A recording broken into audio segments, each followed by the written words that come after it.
Shabbat Shalom. Our scripture reading for today is Revelation chapter 1, verses 1 through 3. The revelation of Yahshua the Mashiach, which Elohim gave unto him, to show unto his servants things which must shortly come to pass. And he sent and signified it by his angel unto his servant John, who bare record of the word of Elohim, and of the testimony of Yahshua the Mashiach, and of all things that he saw. Blessed is he that readeth, and they that hear the words of this prophecy, and keep those things which are written therein, for the time is at hand. Shabbat Shalom, family. Our selection today, John the Revelator.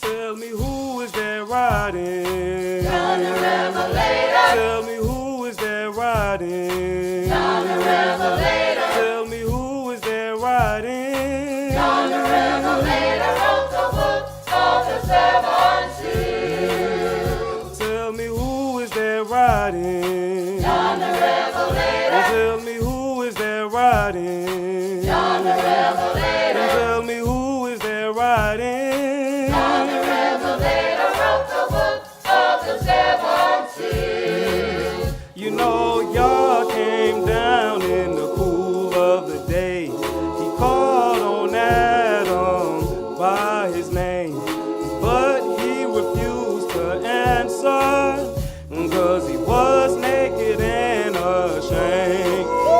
Tell me who is there riding? John the Revelator. Tell me who is there riding? John the Revelator. Tell me who is there riding? John the Revelator wrote the book of the seven seals. You know, Yahshua called on the 12 apostles. He led the three away from them.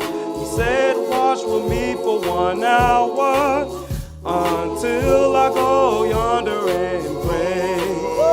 Tell me who is there riding? John the Revelator. Tell me who is there riding? John the Revelator. Tell me who is there riding? John the Revelator wrote the book of the seven seals. You know, Yahshua rose on the first of the day, and Mary and Martha came down to see. He said, go and tell my disciples to meet me in Galilee.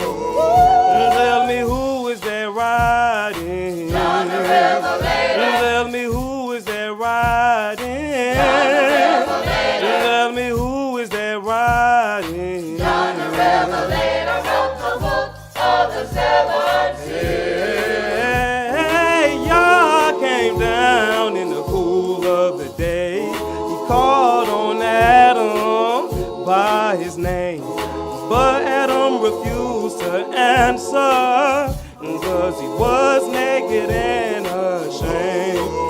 Now tell me who is there riding? John the Revelator. I said, who is there riding? John the Revelator. Tell me who is there riding? John the Revelator wrote the book of the seven seals. Yahshua called on the 12 apostles.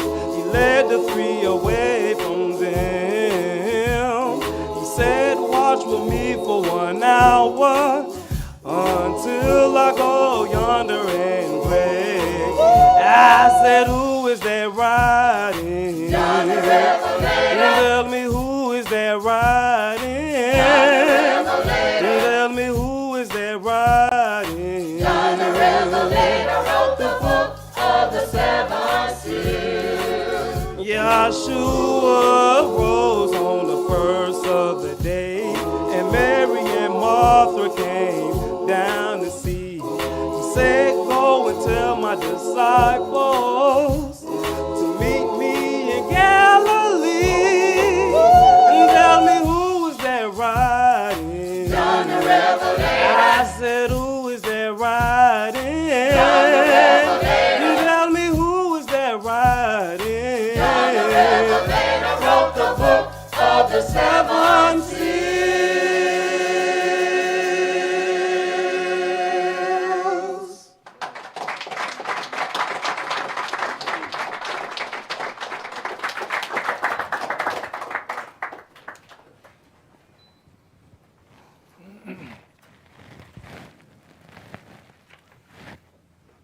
The oracles of the UCI. 1 Peter chapter 4, verses 7 through 11. But the end of all things is at hand. Be you therefore sober and watch unto prayer. And above all things have fervent love among yourselves, for love shall cover the multitude of sins. Use hospitality one to another without grudging. As every man has received the gift, even so minister the same one to another as good stewards of the manifold grace of Elohim. If any man speak, let him speak as the oracles of Elohim. If any man minister, let him do it as of the ability which Elohim gives, that Elohim in all things may be glorified through Yahshua the Mashiach, to whom be praise and dominion forever and ever. Amen. Ephesians chapter 4, verses 29 through chapter 5 and verse 4. Let no corrupt communication proceed out of your mouth, but that which is good to the use of edifying, that it may minister grace unto the hearers. And grieve not the Holy Spirit of Elohim, whereby you're sealed until the day of redemption. Let all bitterness and wrath and anger and clamor and evil speaking be put away from you with all malice. And be you kind one to another, tender-hearted, forgiving one another, even as Elohim for Yahshua's sake has forgiven you. Be you therefore followers of Elohim, as their children, and walk in love, as the Mashiach also have loved us, and has given himself for us an offering and sacrifice to Elohim for a sweet-smelling savor. But fornication, and all uncleanness, or covetousness, let it not be once named among you as become saints. Neither filthiness, nor foolish talking, nor jesting, which are not convenient, but rather giving of thanks. Ecclesiastes chapter 5, verses 1 and 2. Keep your foot when you go to the house of Elohim, and be more ready to hear than to give the sacrifice of fools, for they consider not that they do evil. Be not rash with your mouth, and let not your heart be hasty to utter anything before Elohim. For Elohim is in heaven, and you upon earth. Therefore, let your words be few. Exodus chapter 23, verses 20 and 21. Behold, I send an angel before you to keep you in the way, and to bring you into the place which I have prepared. Beware of him and obey his voice. Provoke him not, for he will not pardon your transgressions, for my name is in him. Revelations chapter 3, verses 20 through 22. Behold, I stand at the door and knock. If any man hear my voice and open the door, I will come into him and will sup with him, and he with me. To him that overcomes will I grant to sit with me in my throne, even as I have also overcame and am sat down with my Father in his throne. He that has an ear, let him hear what the Spirit says unto the churches. I charge you therefore before Elohim and the Adonai Yahshua the Mashiach, who shall judge the quick and the dead at his appearing and his kingdom. Preach the word. Be instant, in season, out of season. Reprove, rebuke, exhort, with all long suffering and doctrine.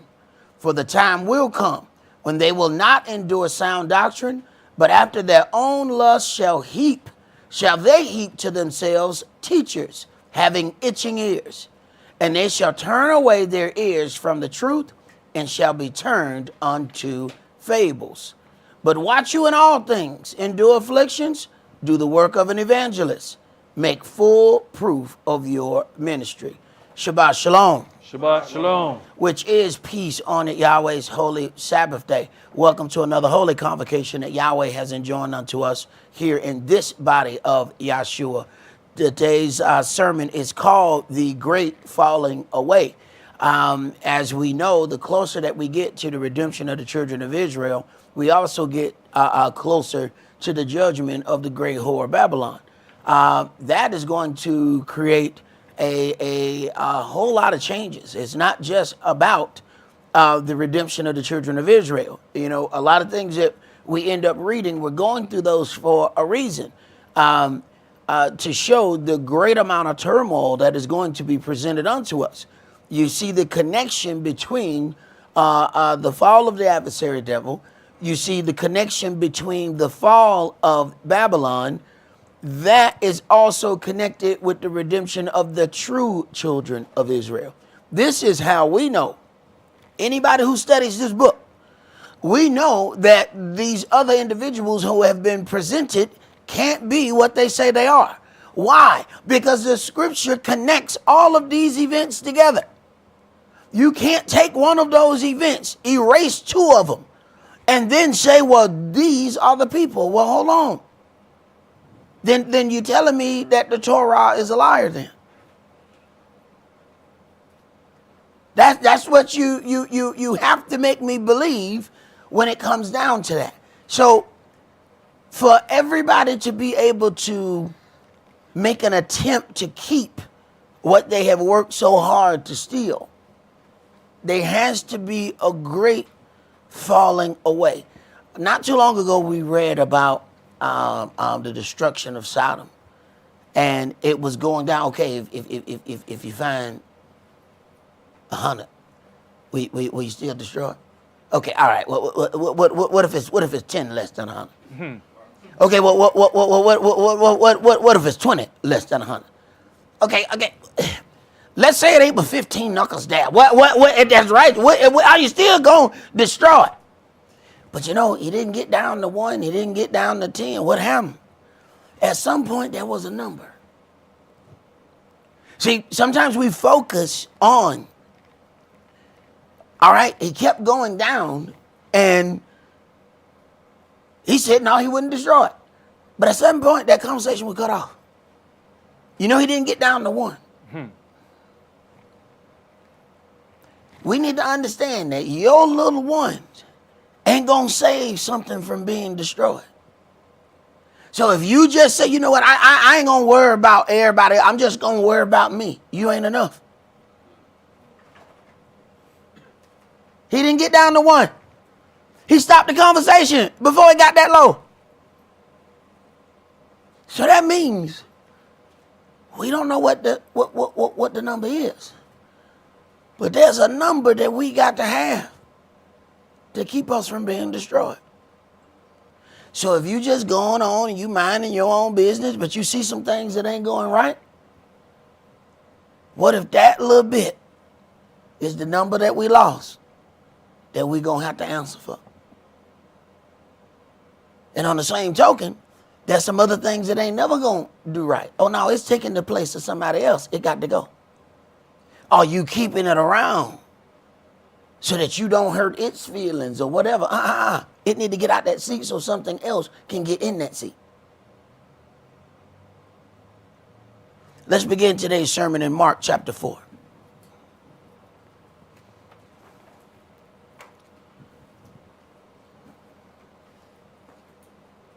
See, there's the New Testament that we learned on Sunday morning. And then there's the New Testament.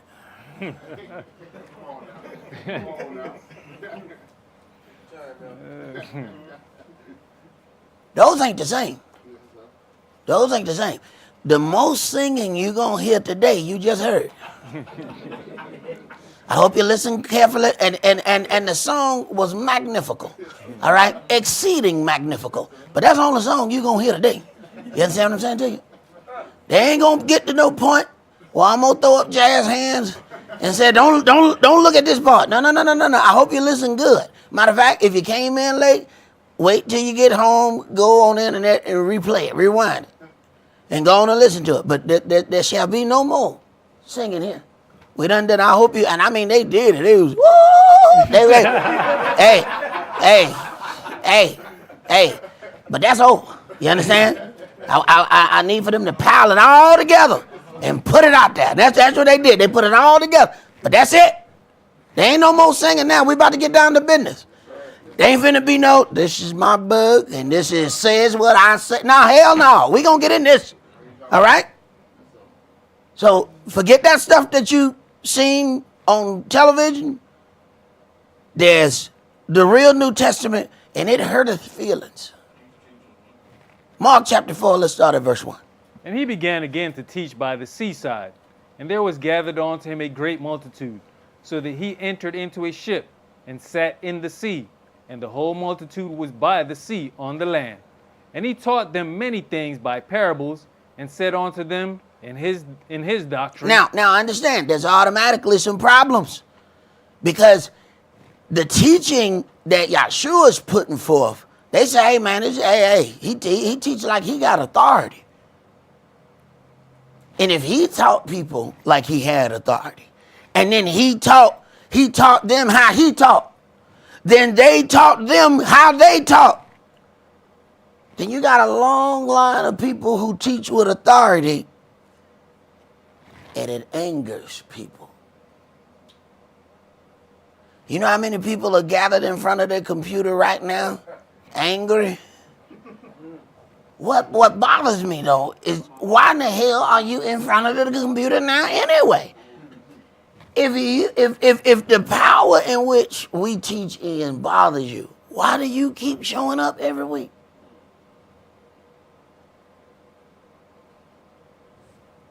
Read. Hearken, behold, there went out a sower to sow. And it came to pass, as he sowed, some fell by the wayside, and the fowls of the air came and devoured it up. Right, those fowls are them friends that come and devour you up. See, when you fall by the wayside, your friends is already sitting there waiting for you to devour you up. And you think those are friends, those are your enemy. Fowls devour what's available to them. They say that little nasty buzzard to make sure the thing dead, they drop poop on it as they fly around. If it don't move, oh yeah, that's dead. Then they going on and start eating on that. But they need to make sure it has fallen. Because the buzzard really don't have no skills. My stepdad used to say, man, I'm having buzzard luck. I said, man, what's that? What is that? He said, I can't kill nothing and won't nothing die. I said, damn, that's bad luck, ain't it? But it don't have no skills. It can't hunt. All it can do is wait for something to pass out. You need to pause for a second and look around and see who's just waiting for you to pass out. Go ahead. And some fell on stony ground, where it had not much earth. And immediately it sprang up, because it had no depth of earth. Right. There's some people, as soon as they hear the word, they come right in, they're excited. Go ahead. But when the sun was up, it was scorched, and because it had no root, it withered away. Right. The root is where something really takes hold. See, you can get some dirt that's on top of a rock, and a flower will come out of that. But the roots is up under that flower that you see. And when it loses the ability to stretch out and find water or resources, it has nothing to fulfill itself to sustain its growth.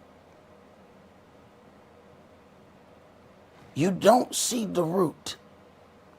What people show you is what's on top of the earth.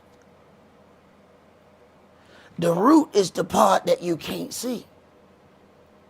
So to determine the root, situation and circumstances get presented, and then you watch how they react. Lack of earth. Go ahead. And some fell among thorns, and the thorns grew up and choked it, and it yielded no fruit. Some people are married to the thorns. They didn't fall. They fell. They fell right in the arms of a thorn and said, I do. And now the thorn completely choked the word out of them. Sometimes to really deal with something in a righteous way, you got to understand what it is.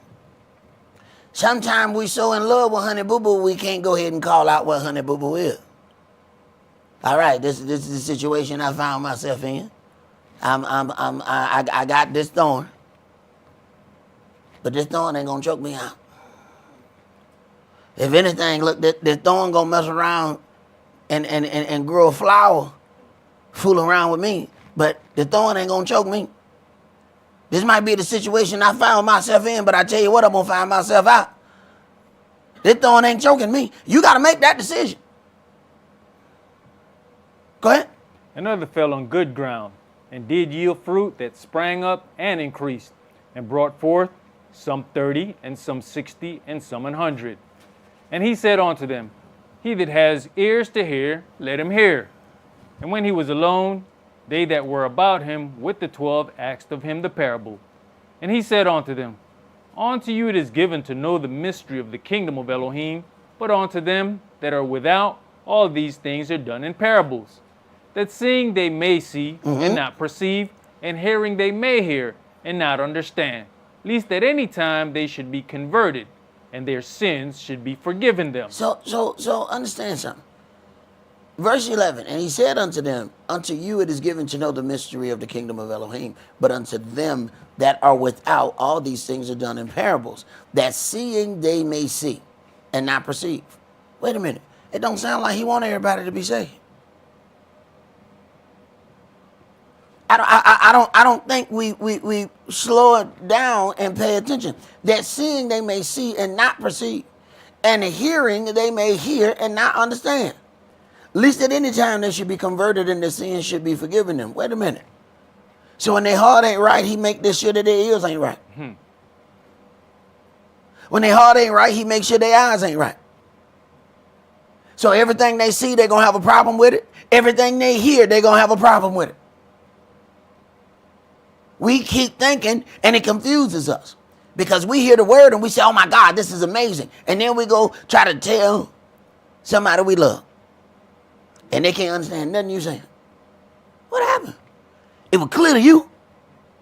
It was clear to you. You said 1 + 1 is 2. I don't understand. Why is this confused? You the one taught me math. You taught me math. How is it that 1 + 1 is confusing? They are not right. He does not want everybody to hear. So some people pretend to hear. Because they don't want to be left out of the group. So sometimes you have been surrounded by some hearing pretenders. The whole time they're there. But they just pretended. Go ahead. And he said unto them, Know you not this parable? And how then will you know all parables? The sower sows the word. Wait a minute. I need you to hit something now. He said it was given unto them to know. But you know they still ask. So obviously it was given unto them to know, but they ain't know. Now what if they had pretended? Now he said it is given unto you to know. It's not given unto them.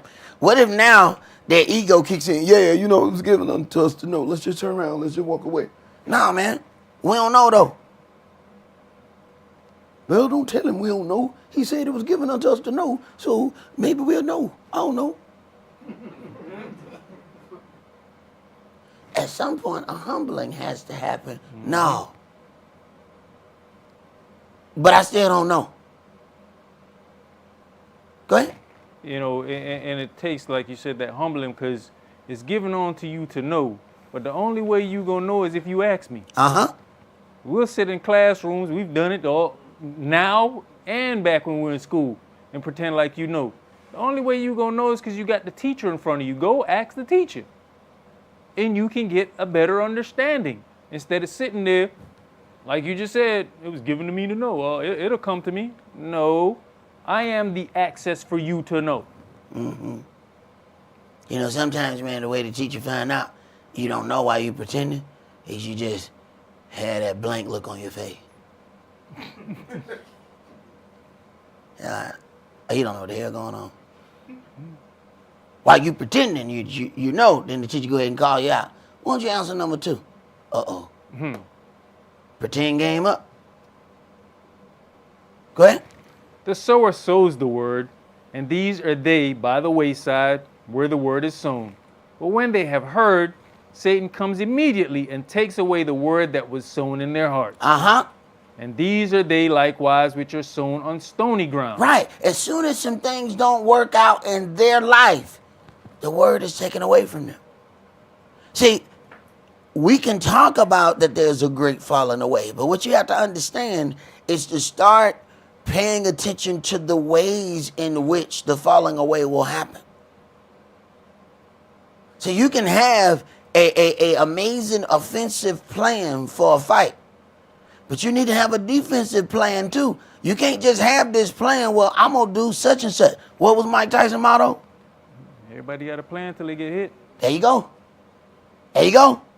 Everybody said what they were going to do to Iron Mike Tyson. They said everything. And then they got hit. Wow. And that whole body turned into a pretzel. And all that. Now, everything about that plan, they just balled it up. And that plan went out. New plan. Run from him. That's that new plan. New plan. New plan. Everybody I practice against, ain't nobody hit me like that right there. New plan. See how many rounds I can run in this ring. New plan. Well, you need to start going over some of those tactics so you can create a defensive plan. And you sure don't need to be trying to figure out your plan when you hear the bell ring. If that's when your plan come to you, you got some problems. Go ahead. You know, at the end of verse 15, it says, Satan comes immediately and takes away the word that was sown in their hearts. Mm-hmm. And it sounds impossible. We've seen this.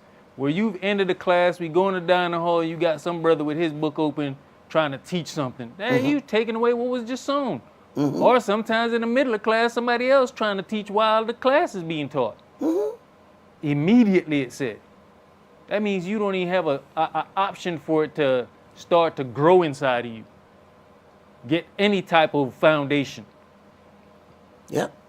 Verse 16, and these are they likewise which are sown on stony grounds, who, when they have heard the word, immediately receive it with gladness, and have no root in themselves, and so endure but for a time. Afterward, when affliction or persecution arise for the word's sake, immediately they're offended. Right. Immediately, when you get in this word and you tell people, all right, the way you're doing this is incorrect. Oh, you know what? I'm offended. You know what? You're being too personal. You know, why you got to be telling me what I'm doing and why I'm doing it? I don't like this. They didn't tell me this on Sunday.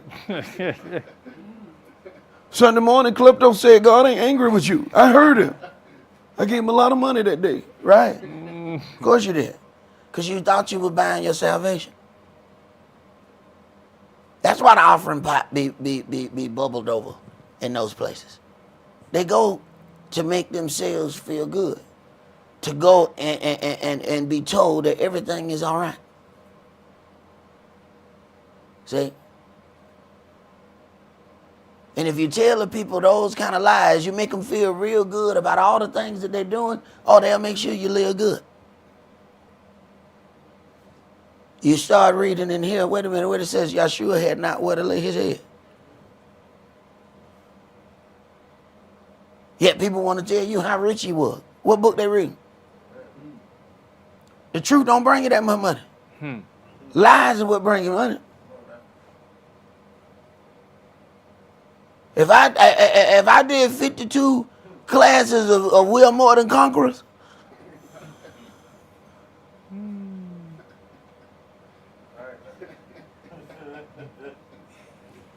we sure wouldn't be in this little spot.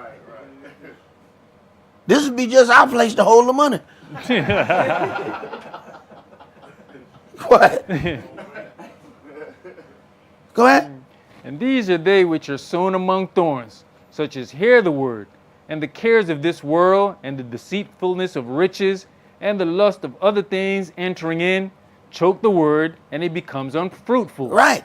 It was the lust of the world that caused my elder to split with the co-founder of the place that he started.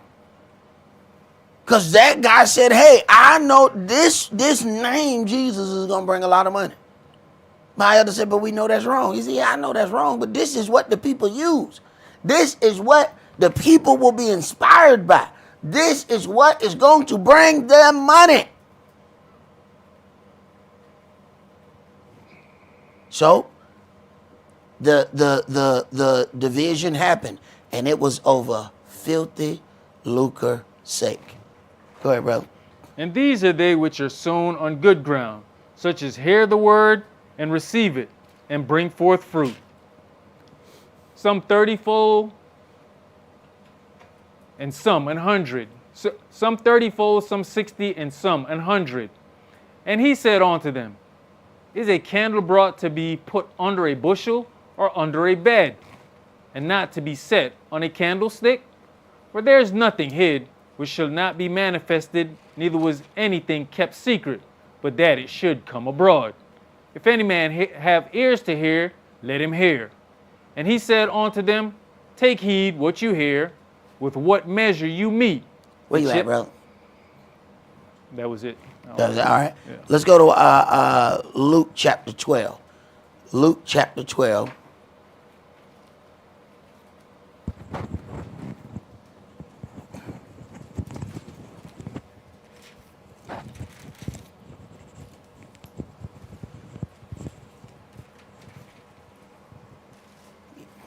Luke chapter 12. Yeah, they're trying to give you some kind of message, something about Taco Bell. I don't know what it is. Something about Taco Bell.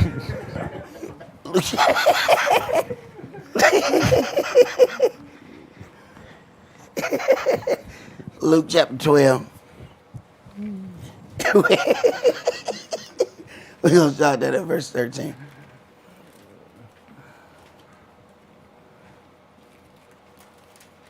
Luke chapter 12 and verse 13. Yes, sir. And one of the company said unto him, Master, speak to my brother, that he divide the inheritance with me. Now, you now get into situations where certain things about money will turn around and cause people to completely walk away from the word. Understand? As soon as Yahshua gets ready to make his step in his ministry, here come Lucifer. Hey, all of this is given unto me, and I give it to whom I will. Just bow down, worship me, and everything shall be yours. What is our price? A lot of people like to say, I ain't got no price. Everybody was sitting out talking with Yahshua, yeah, we'll die with you, man. Yeah, we down like 4 flat tires.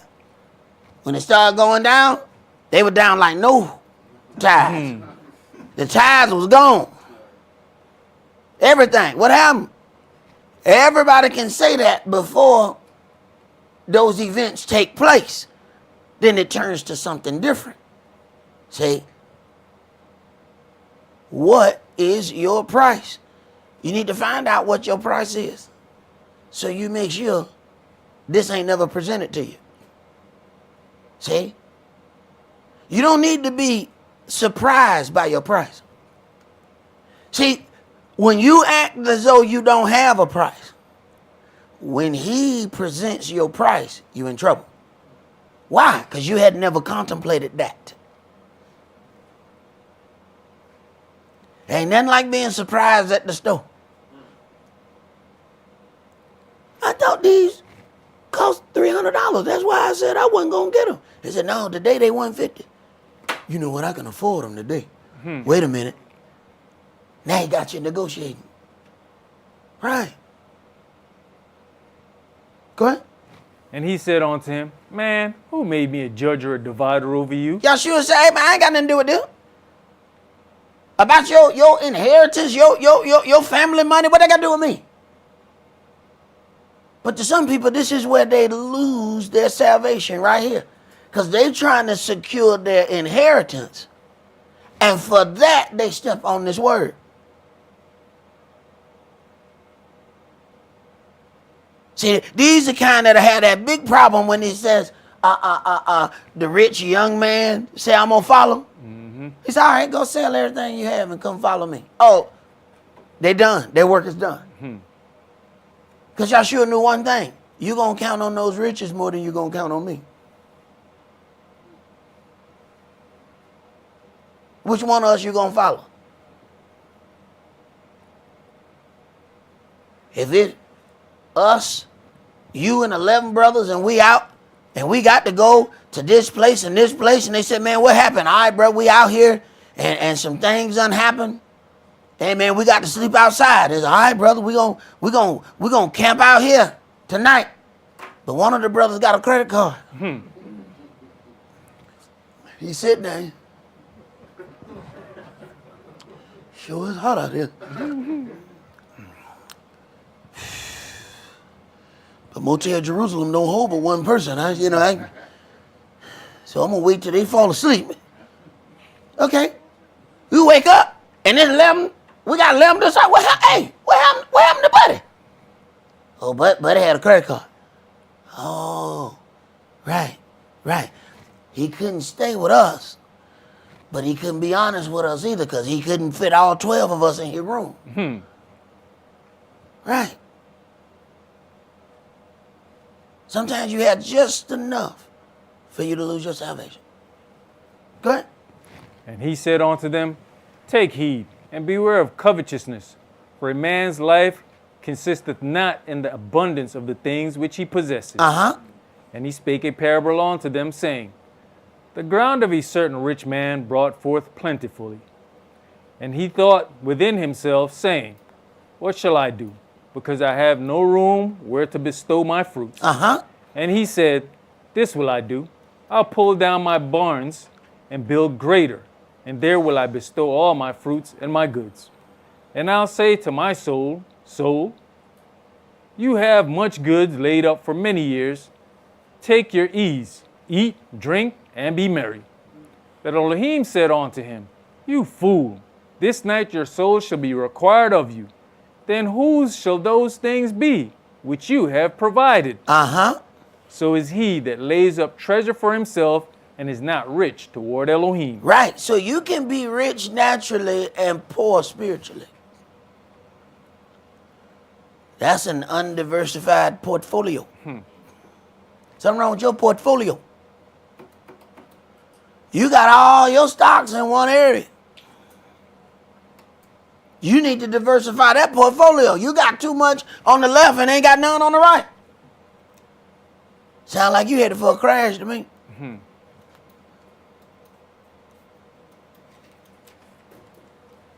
Let's go to Genesis chapter 25.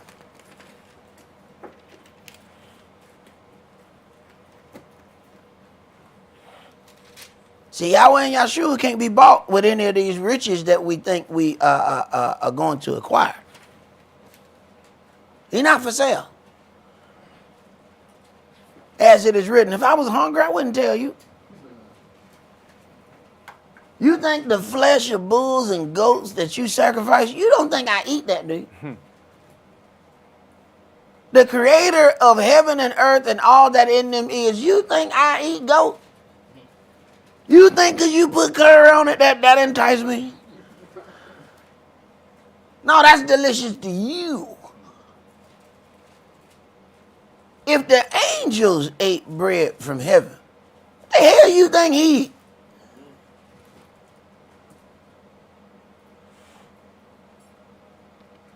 Genesis chapter 25, and let's read verses 29 through 34. And Jacob sowed pottage, and Esau came from the field, and he was faint. And Esau said to Jacob, feed me, I pray you, with that same red pottage, for I am faint. Therefore was his name called Edom. Now, what is your price?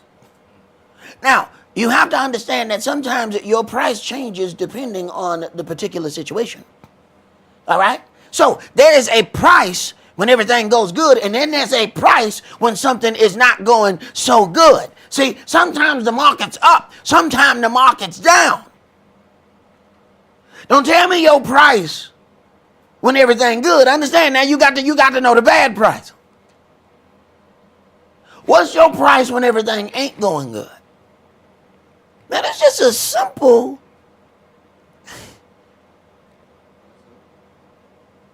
bowl of red pottage. I mean, how valuable can it be? How hungry you is, bruh? How hungry you, bruh? So now, is the value actually the value, or is the value according to your desire? Emotional prices always yield the best reward. When somebody's buying something not for the value of the thing, but for the emotional connection to the thing. Folk buy a $200 car and pay $20,000 for it. Why would you do that? It used to be my daddy's car, and he loved that car. We get the emotional price. The emotional price is always higher. Love to find yourself an emotional buyer. Because now, the dollars that they're going to spend don't make no sense. But they know it. They have made a decision. You think a hunter as Esau don't know the value of beans?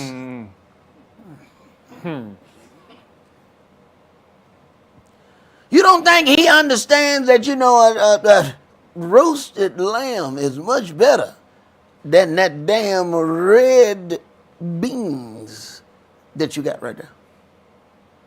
But the value is not about what the value is. Supply and demand is what dictates price. What is the supply and what is the demand? The demand seems to be very great right here. And the supply seems to be extremely low because his brother is the only one who got it right now. Go ahead. And Jacob said, "Sell me this day your birthright." And Esau said, "Behold, I'm at the point to die. And what profit shall this birthright do to me?" All right, now, this is where, later on you find that there's much animosity between Jacob and Esau saying, "I'm gonna kill my brother." All right, so hindsight is always 20/20. Verse 31, and Jacob said, "Sell me this day your birthright." That the day he should have whooped his ass, right there. The day you suggest that I sell you my birthright for those beans is the day I whoop your ass. Now you getting it right now. Matter of fact, I want the spoon still in your hand. See, he gonna do this much later. Too late now. You done already agreed to the contract. This was the day that the whooping should have went down. Because at this point, this is an enormously lopsided deal. But this deal is warped, bruh. Why would you even suggest that I sell you my birthright for this pottage? But that wasn't his answer. Go ahead.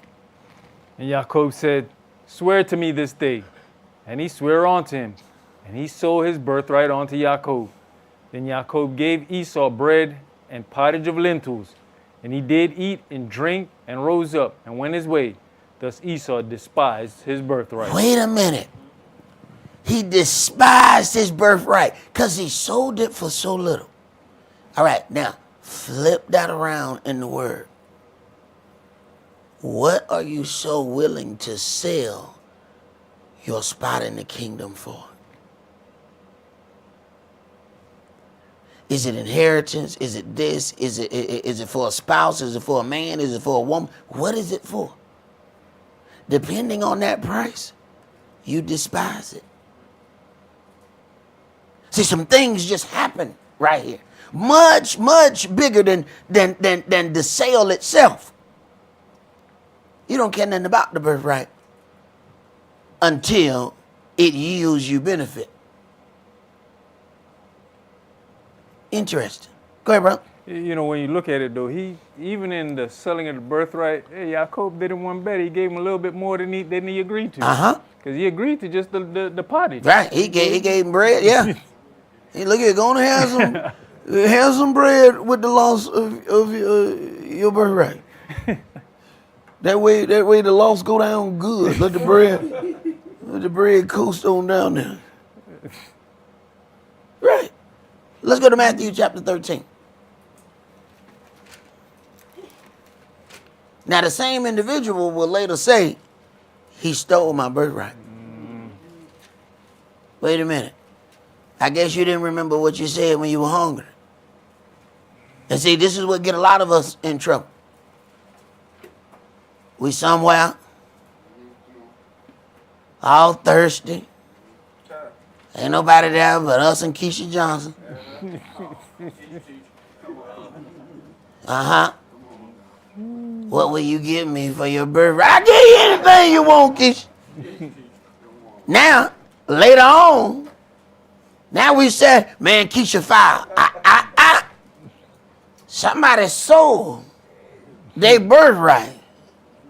Right down there on Glenwood at 1235 at Keisha Johnson's mama house. Oh, you don't remember that, though? Oh, you don't remember that? That's okay. Because your covenant don't need for you to remember. It's there.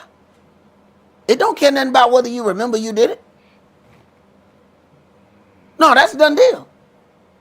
You sold that. Ain't that worse than the brother? Yeah, man, she tricked me. Did she give you a roofie? Did you pass out and something like that? What happened? So you was awake through the whole process. Tell me again how she tricked you. Sound like to me you made a decision. And then you didn't like the deals, the agreement afterward. She stole my birthright. No, you sold your birthright. Go ahead. Matthew chapter 13 and verse 36. Then Yahshua sent the multitude away and went into the house. And his disciples came unto him, saying, Declare unto us the parable of the tares of the field. He answered and said unto them, He that sows the good seed is the Son of Man. Now, if it's given unto them, they should just have this understanding. But instead of just walking around pretending that they understand, and some people walk around pretending for years. Instead of pretending like they understand, hey, tell us what this means. But you know, there's a point of humbling when you ask a question. Because at that point, you have to say, okay, I'm at a loss at this point. It is a point of vulnerability. And this is where people fail in relationships because they fail to be vulnerable with one another. So I can't display this to this individual because they're going to know that that's my point of vulnerability. So that they go about years in a false relationship because they're too afraid to show their vulnerability to the one that they claim they love. To ask a question, you have to be in a vulnerable point. All right, I am admitting that I don't know this. Can you help me? And if you're not willing to make yourself vulnerable, you are never going to grow. Go ahead. You know, Elder, there's also a difference in asking a question and making a statement. Uh-huh. I think, I feel, and I believe is making a statement. Oh, it's most definitely making a statement. And at some point you have to ask, okay, so where did that understanding come from? Because see, the great falling away just doesn't happen. It is encouraged to happen. So we then have to wonder, where's this encouragement coming from? I've been in situations where folks, you know, was straight honest. That their parents told them, you know, if you leave that word and leave that church, I'll help you get a house. But if you stay in that, I'm gonna take away my inheritance. Your inheritance from you. I won't give you this stuff that I've stored up. Yeah, they told me about it, but what did you think happened? You don't see them in it. All right. So hope you got a white picket fence. I hope you enjoy it. But let me tell you something. Everything I get gonna come from Yahweh. I gives a damn. You can take away everything. I don't need nothing from nobody. As long as my God got me, I'm straight. Go ahead, Pri. The field is the world. The good seed are the children of the kingdom, but the tares are the children of the wicked one. The enemy that sowed them is the devil. The harvest is the end of the world, and the reapers are the angels. So if the adversary of the devil plant tares, that means Yahshua plants good seed, but the adversary of the devil plant tares. So there are some individuals who will be sent directly to church by Yahshua, and there are certain individuals that will be sent to church directly by the devil.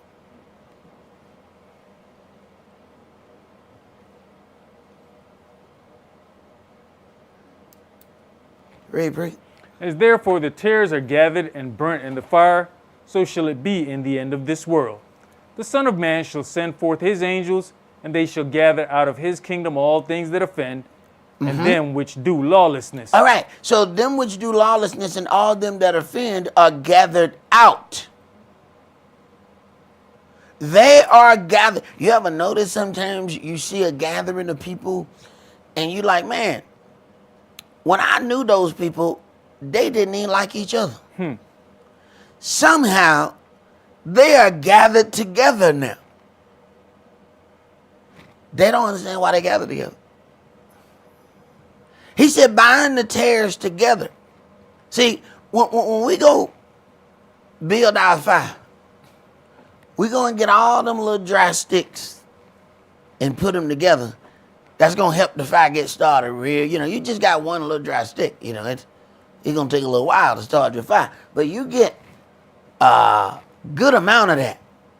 Now you got you a good fire starter. Go ahead. And shall cast them into a furnace of fire. There shall be wailing and gnashing of teeth.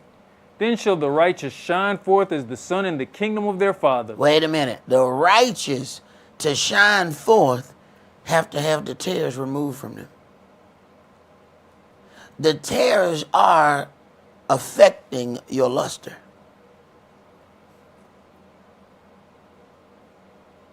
But some of those tares we're so attached to, it's hard for us to get away. Go ahead. Who has ears to hear, let him hear. Again, the kingdom of heaven is like unto treasure hid in a field, the which when a man has found, he hides, and for joy thereof goes and sells all that he has, and buys that field. Wait a minute. This the opposite of the individual who Yahshua said, go sell all you have and follow me. They said, oh, no, that ain't gonna work. That ain't gonna work. I got great possessions. And it's funny, man. The folks with the most money put the least amount in church. It is absolutely hilarious. Again, the kingdom of heaven is like unto a treasure hid in the field, that which when a man has found, he hides, and for joy thereof goes and sells all that he has. Wait a minute. He know the value of this. He know the value.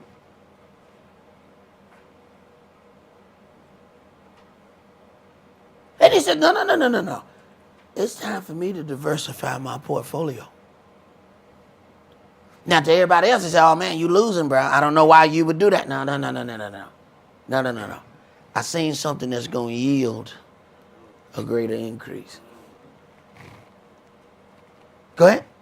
Again, the kingdom of heaven is like unto a merchant man seeking goodly pearls, who, when he has found one pearl of great price, went and sold that he had and bought it. This is what Yahshua asked the young rich man. Now, he could understand that if it was a business investment. All right, sell all that you have, buy this field. What you gonna do? We're gonna put an apartment building on this field. That men can understand. When it got to do with something on the spiritual nature, they couldn't understand that. 2 Peter chapter 2 and verse 1 says, but there were false prophets also among the people, even as there shall be false teachers among you, who privily shall bring in damnable heresies, even denying the Adonai that bought them, and bring upon themselves swift destruction. Let's go to 2 Timothy chapter 2. Now, you know, it's one thing to be wooed with somebody and their teaching. Like, let's say you were mentioning, Priest Kish, you know, we might be right out the class sometime and then somebody got their book open trying to teach something else. At least that person is trying to teach. You know what I found interesting? When people want to woo somebody with somebody else teaching, you know, they just like send you videos or send you something else. So you know you can't teach. Right. But you want to woo the person to go somewhere else with a teaching that you yourself can't teach. That, my friend, is strange. 2 Timothy chapter 2, and let's start that at verse 1. You therefore, my son, be strong in the grace that is in the Mashiach Yahshua, and the things that you have heard of me among many witnesses, the same commit you to faithful men, who shall be able to teach others also. You therefore endure hardness as a good soldier of Yahshua HaMashiach. For you to be able to endure hardness, wait a minute, you're going to have some thickening of your skin. You're going to have some thickening of your spiritual outer covering. Now, how you going to do that? He got to rough you up. Now, people talk about, you know, Bruce Lee was a very small-framed individual. But people like him did certain things. They punched their hand up against hard objects, kicked hard objects. And you're like, man, what is wrong with this dude? But that same wood that he was hitting, when he hit you, it felt like that same wood hit you.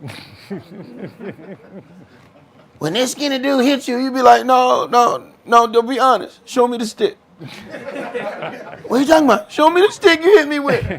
Because I know you ain't there. Wasn't your damn hand. Ain't nobody ain't feel like that. Nah, brother, that was just my hand. But what happened?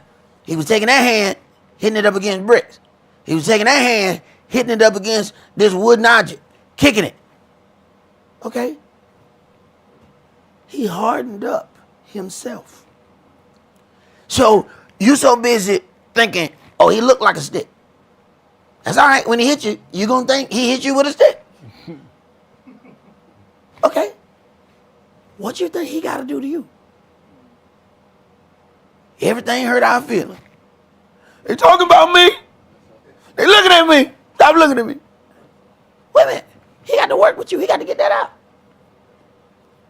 Because, what he said? All right, I'm going to make your forehead hard as flint. Why? Because these people, I don't know if you met Israel, but let me try to told you. Boy, they hell. So, if you're going to be a servant for him, he got to take you through boot camp. You got to go through spiritual basic training. And sometimes your score ain't right. He say, hey, I love you, son. Turn back around, go again. He just can't let you pass. Hey, man, look, you got to pull yourself up on this rope, go over that wall, come down, climb under those, jump in the water and swim, and here's your prize. You think he just going, well, you know what, I'm going to let you slide. No. Go back, son. Do it again. But then meet Daddy. Daddy. Daddy! That's your son! That's your son! I know, son. That's why I put extra barbed wire on yours. Because I love you. Don't love me no more then. What? I need for you to be stronger than everybody else. So if it seemed like you had extra barbed wire, you saw right. If it seemed like your heel was bigger than everybody else's heel, you right. Because I need for you to understand. They're going to come at you harder because you the heir. They said, let us kill the heir and seize upon his inheritance. See, we work in here naturally for a corruptible crown. He said, man, I got an incorruptible crown for you if you want it. But you got to make it through spiritual boot camp.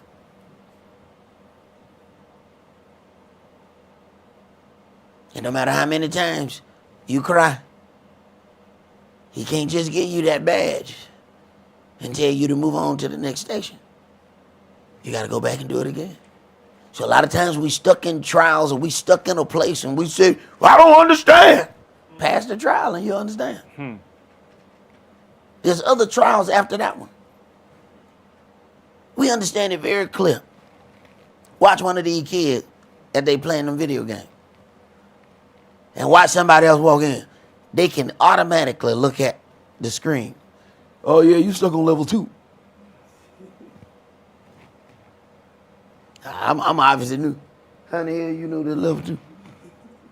Oh, I can look at the surroundings. What? When you make it to the next stage, it ain't gonna look like that. See, I don't know that because I ain't never been to the next stage. But the person who's already been to the next stage know the surroundings of this stage and know that I ain't made it to that one. Same thing in life. Somebody can walk up to you and listen to you talking. Oh, yeah, I know where you're at. Why? Because I already been at the stage.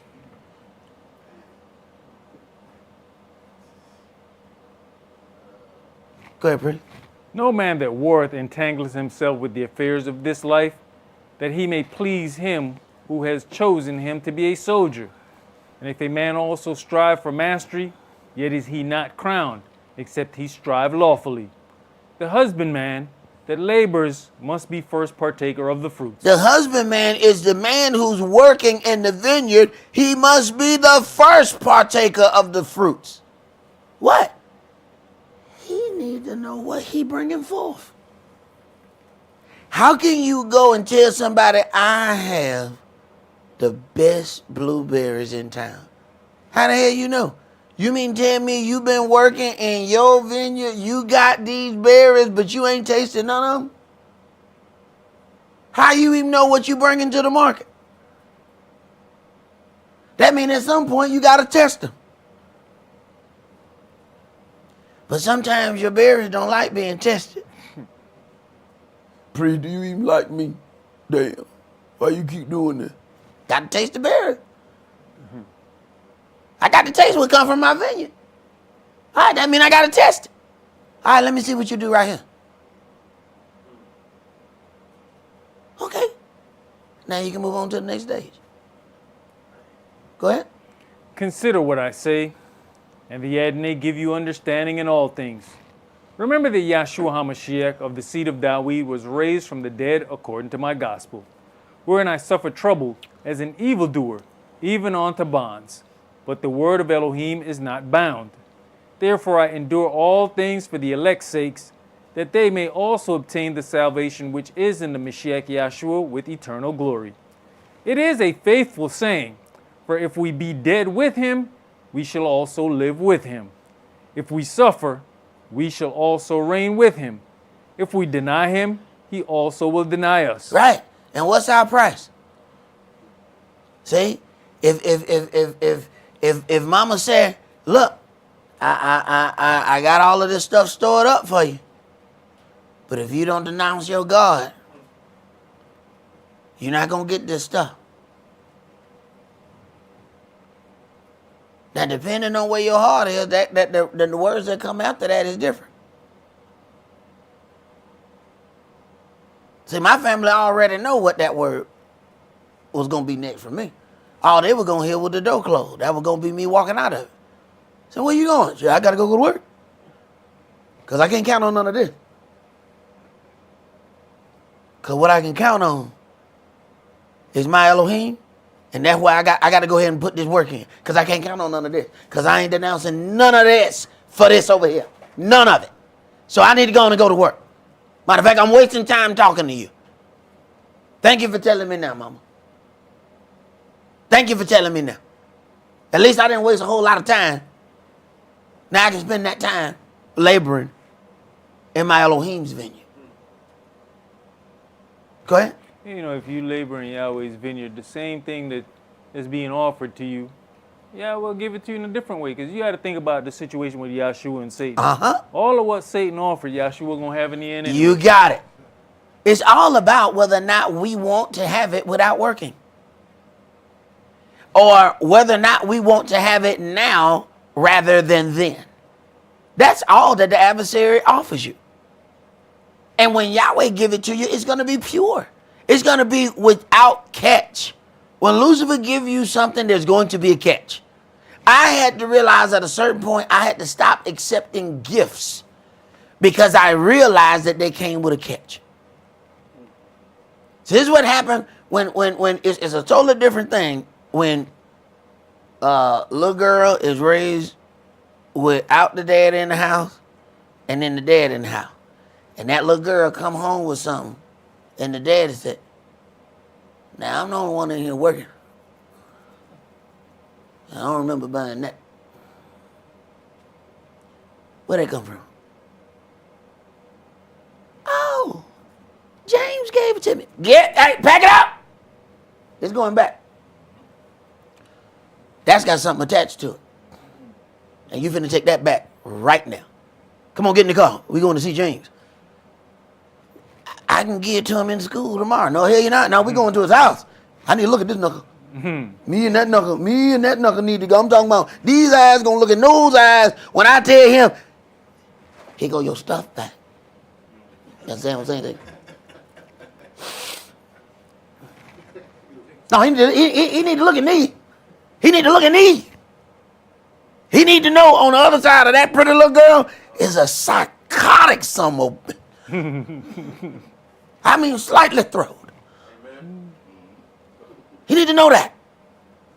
Now don't come back here with no more of these little cheap gifts on, boy. All the gifts come to me. All the gifts come. Next time you want to give us something, call me. Go ahead, bro. If we believe not, yet he abides faithful, he cannot deny himself. Of these things, put them in remembrance, charging them before the Adonai that they strive not about words to no profit, but to the subverting of the hearers. Study to show yourselves approved unto Elohim, a workman that needs not to be ashamed, rightly dividing the word of truth. And look, you don't have to do this yourself. Yahweh has provided avenues for us. We have brothers class. We have sisters class. We have Bible study, open question. See, before the word, I only read to pass a test. After that, the book can hold up my table for all I care. I don't, I wasn't one of those people who was just a reader, just to be reading. I just didn't get into it like that. The word is what got me into that. But since I wasn't a person who would just, pick up the book at any time, I took advantage of all of the classes that were available. So no, I didn't study on my own, but there was a Bible study available. Oh, there was a class on the first day available. Oh, there was this person doing something. All right, so I just went in and sat down. You have to do something long enough that it becomes habitual. Once you do something long enough that it becomes a habit, you have to replace your bad habits with better habits. And because we don't do something long enough, that's why another bad habit has not been taken away. Go ahead. But shun profane and vain babblings, for they will increase on to more ungodliness. And their word will eat as does a canker, of whom is Hymenaeus and Philetus, who concerning the truth have erred, saying that the resurrection is past already, and overthrow the faith of some. All right, so some of the ways in which people will encourage the great falling away is to try to overthrow your faith. This may happen in many forms. To tell you that, that thing that you're trying to get, man, it's unreachable. Somebody's faith just got overthrown just like that. They ain't never going to accept you over there. Because, they these kind of people. Faith overthrown. You got to understand how the great falling away is going to take place so that you are starting to build up a defense for when these things come at you, not if. He says when they go through the fire. He didn't say if they go through the fire. I was going to be with him. He said when. Do you understand that there's a fire with your name on it? I don't give a damn how comfortable you are right now. Do you understand that there is a fire specifically with your name on it? That fire ain't meant for nobody but you. Matter of fact, other people going to be able to walk through the fire and not have a bit of smoke or any burnt. Why? It wasn't developed for them. It was your fire. Go ahead. Nevertheless, the foundation of Elohim stands sure, having this seal, that he knows them that are his. And let everyone that names the name of the Mashiach depart from lawlessness. But in a great house there are not only vessels of gold and of silver, but also of wood and of earth, and some to honor and some to dishonor. All right, well, who you going to spar with? You can't just have, a team or something. The team got to wrestle with somebody. Now, there's certain individuals that you can wrestle with. Hey, they are part of the team. But then there's some things that Yahweh need to show you. All right, there's some real dirty players in this game. He may let a few of them come in, and they're going to teach you some real nasty tricks. Now, you're going to suffer to learn those tricks, though.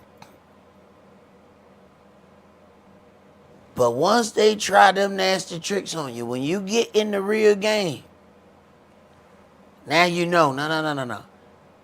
I know how to deal with this in tournament style, and I know how to now deal with this in street style. And I watch how you move. I know that this ain't tournament right here. Now I got to pull all the dog out with this one. But how you know that? He got to rough you up a little bit so that you get a full circle.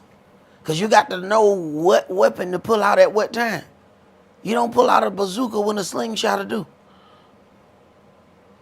Some of us is bazooka all the time. Bazooka. Put the bazooka up. That slingshot and that rock will take care of this situation. No, I think I need the AR for this one. For what? Go ahead. If a man therefore purge himself from these, he shall be a vessel unto honor, sanctified and meet for the master's use, and prepared unto every good work. Meet means fitting, and fitting for the master's use. It is something that he can use. He can't use everything. When David was about to go against Goliath, Saul said, you can take my coat of mail and you can take this sword. And David, this is fine stuff. But I can't go to war with these. I have not proven them. I won't learn how to use a sword on the day I'm in a sword fight. See, I don't know this sword. But I tell you what, a brother damn good with these rocks and this slingshot.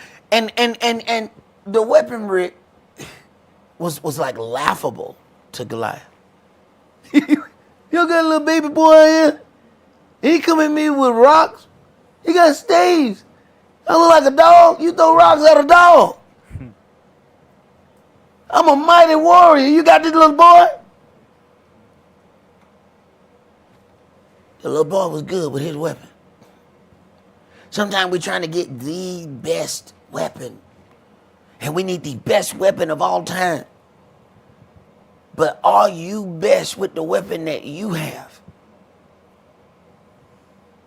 Man, that sword, that coat of mail, the helmet, much better than anything that little David had.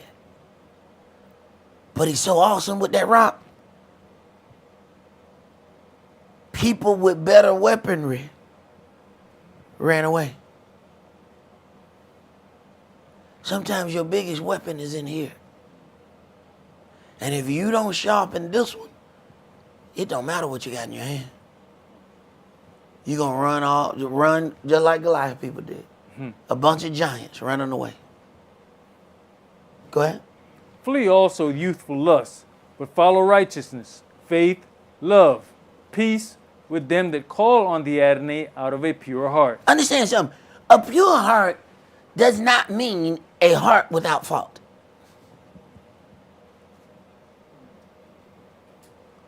You got to understand what pure means. Pure is honest. Okay? A pure, honest heart has faults, but it admits its faults. It is not pure because it doesn't have a fault. It is pure because it's honest about its faults.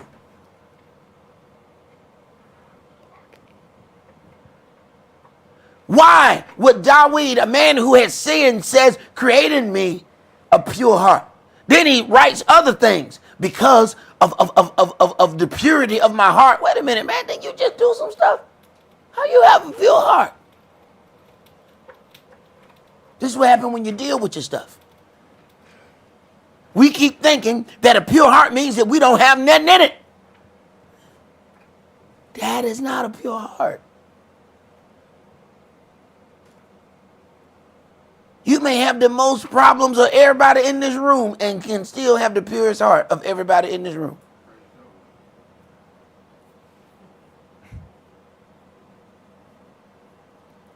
Go ahead, Prince. But foolish and unlearned questions avoid, knowing that they do gender strifes. And the servant of the Adonai must not strive, but be gentle unto all men, apt to teach, patient. Right, so sometimes you got to deal with some knuckles, even when you don't want to deal with some knuckles. Sometimes you got to be up here 2 o'clock in the morning when you should be working on your class. I'm just saying. Sometimes you're going to show up tired. People say, what happened? Because I should have been working on my class, but I was up here 2 o'clock in the morning dealing with some knuckles. I'm just saying. Go ahead, Bree. In meekness, instructing those that oppose themselves, if Elohim peradventure would give them repentance to the acknowledging of the truth, and that they may recover themselves out of the snare of the devil, who are taken captive by him at his will. And the last thing we want, taken captive by him at his will. That means, man, the adversary of the devil called you self-check. Come on, man. That's the one thing you don't ever want to be on the court is self-check. You get the ball, they just turn the other way. Oh, man, that's self-check. Man, don't worry about self-check. He can't hit nothing. If we were playing dodgeball, he couldn't even hit us with it. Don't even worry about it. The last thing you want to be to the adversary, you self-check. He can just come at you at his will. He ain't got to practice. He ain't got to put nothing together. He just, no, that one right there, I can get that one at any time. That's self-check. Mm-hmm. You open on the field, they ain't going to throw the ball to him. Why? That's self-check. He not going to catch that. We can put self-check, butt naked in the rain. He won't even catch a goal. You do not want the adversary to put you in this box. Let's go to Proverbs chapter 6.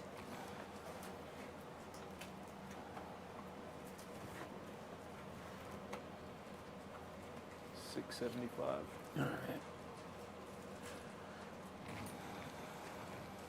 Proverbs chapter 6 and verse 1. My son, if you be surety for your friend, if you have stricken your hand with a stranger, you are snared with the words of your mouth. You are taken with the words of your mouth. Do this now, my son, and deliver yourself, when you are come into the hand of your friend. Go, humble yourself, and make sure your friend. Give not sleep to your eyes, nor slumber to your eyelids. Deliver yourself as a roe from the hand of the hunter, and as a bird from the hand of the fowler.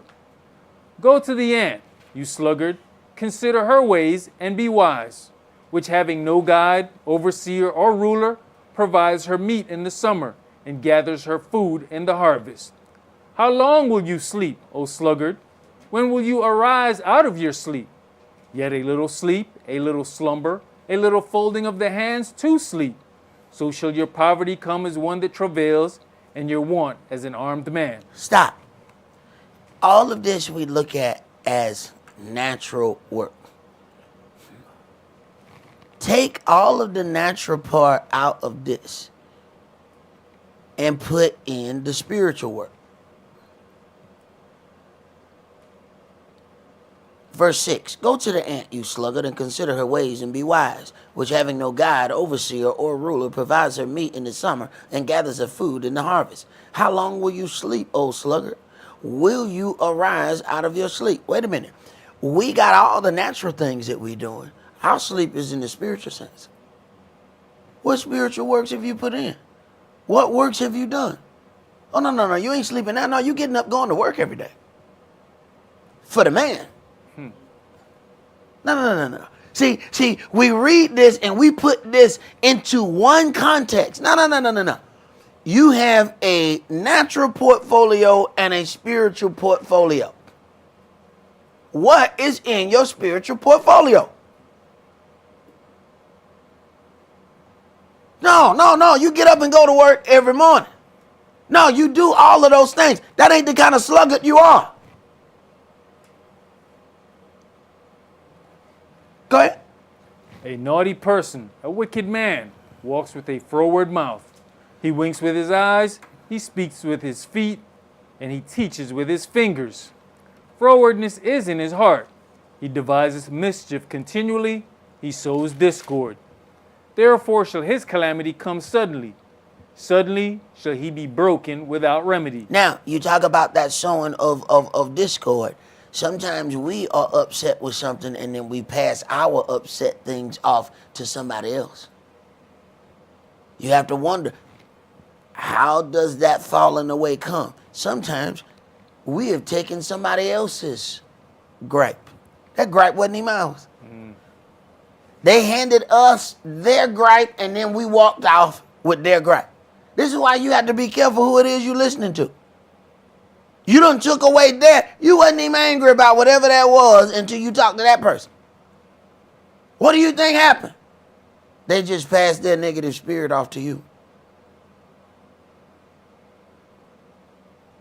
Now that negative spirit running around in you, got you running here and there. That wasn't even your gripe. But what happened? It says when the evil spirit went into the swine ran down violently. Okay. What made him move like that? The evil spirit. You have to be careful whose spirit you take on. And our arrogance tells us that we can deal with anything. Especially let it be a nice place we want to be. Surely I ain't gonna, I ain't gonna catch no evil spirit here. I mean, they look clean. Right. And that evil spirit then is displayed by the countenance on our face. I watched somebody receive a phone call. They looked at the phone. They knew that it was a bad situation because of the individual who was calling. They still picked up the phone. They got on the phone call. The evil spirit from that phone call went from that phone to their phone to them. They hung up the phone and was held to everybody in the room after that phone call. I had to walk them out. I saw when you let that evil spirit come into you. I saw the beginning. The bad part about it is you saw it too. You looked at it and you knew an evil spirit is about to come upon me if I answer this call. And they still answered that call. Now, the person that delivered that evil spirit was not in the room. Yet everybody, and I sat there and I watched. They had argument after nasty saying, it just went from person to person. All after that evil spirit came through that phone call.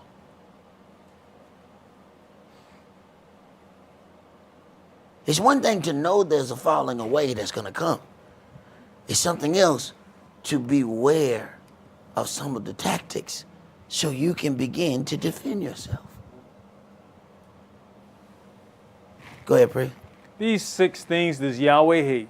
Yea, 7 are an abomination unto him. A proud look, a lying tongue, and hands that shed innocent blood. An heart that devises wicked imagination. Wait. A heart that devises wicked imagination. Now, when you imagine that somebody else has done something to you, what somebody told you sometime, I remember a wicked imagination that came at you one time. Somebody said that you beat you beat their mama with a belt. Mm-hmm. And I was like, damn, get your pimp.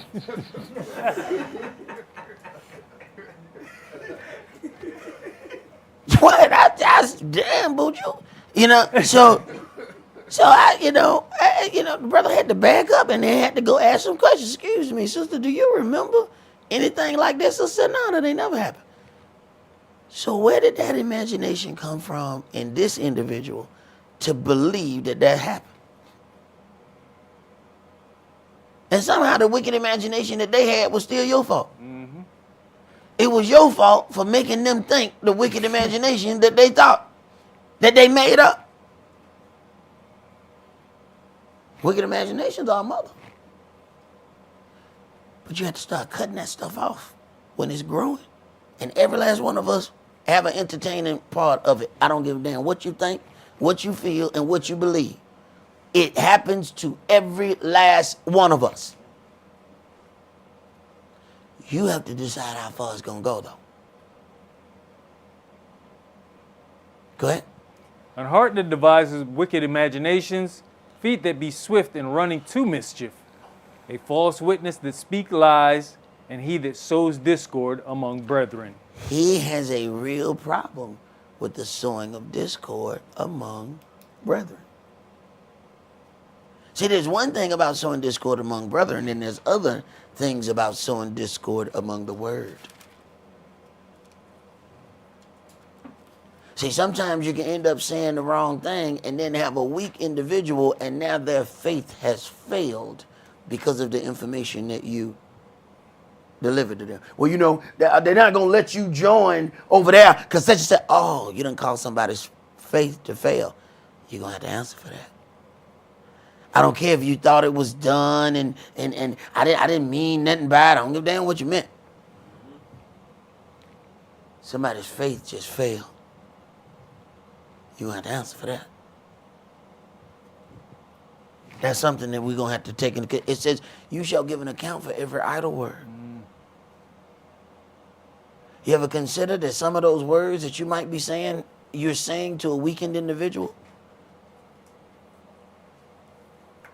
Go ahead, Brent. That was it. That was it. Let's go to Galatians chapter 2.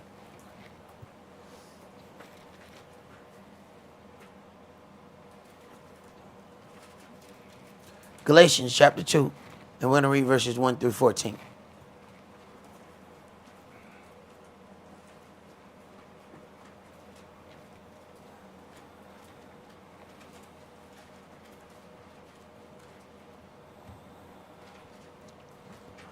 Galatians chapter 2 and verse 1. Then 14 years after I went up again to Jerusalem with Barnabas and took Titus with me also. And I went up by revelation and communicated unto them that gospel which I preach among the Gentiles, but privately to them which were of reputation, lest by any means I should run or had run in vain. But neither Titus, who was with me, being a Greek, was compelled to be circumcised. And that because of false brethren unawares brought in, who came in privily to spy out our liberty. Now, understand now, you got tares that are sown by the adversary of the devil, and then you have false brethren who came in to spy out our liberty. They were sent by the adversary of the devil. Those are tares. Go ahead. Who came in privily to spy out our liberty, which we have in the Mashiach Yahshua, that they might bring us into bondage. To whom we gave place by subjection, no, not for an hour, that the truth of the gospel might continue with you. But of these who seem to be somewhat, whatsoever they were, makes no matter to me, Elohim accept no man's person. For they who seemed to be somewhat in conference added nothing to me.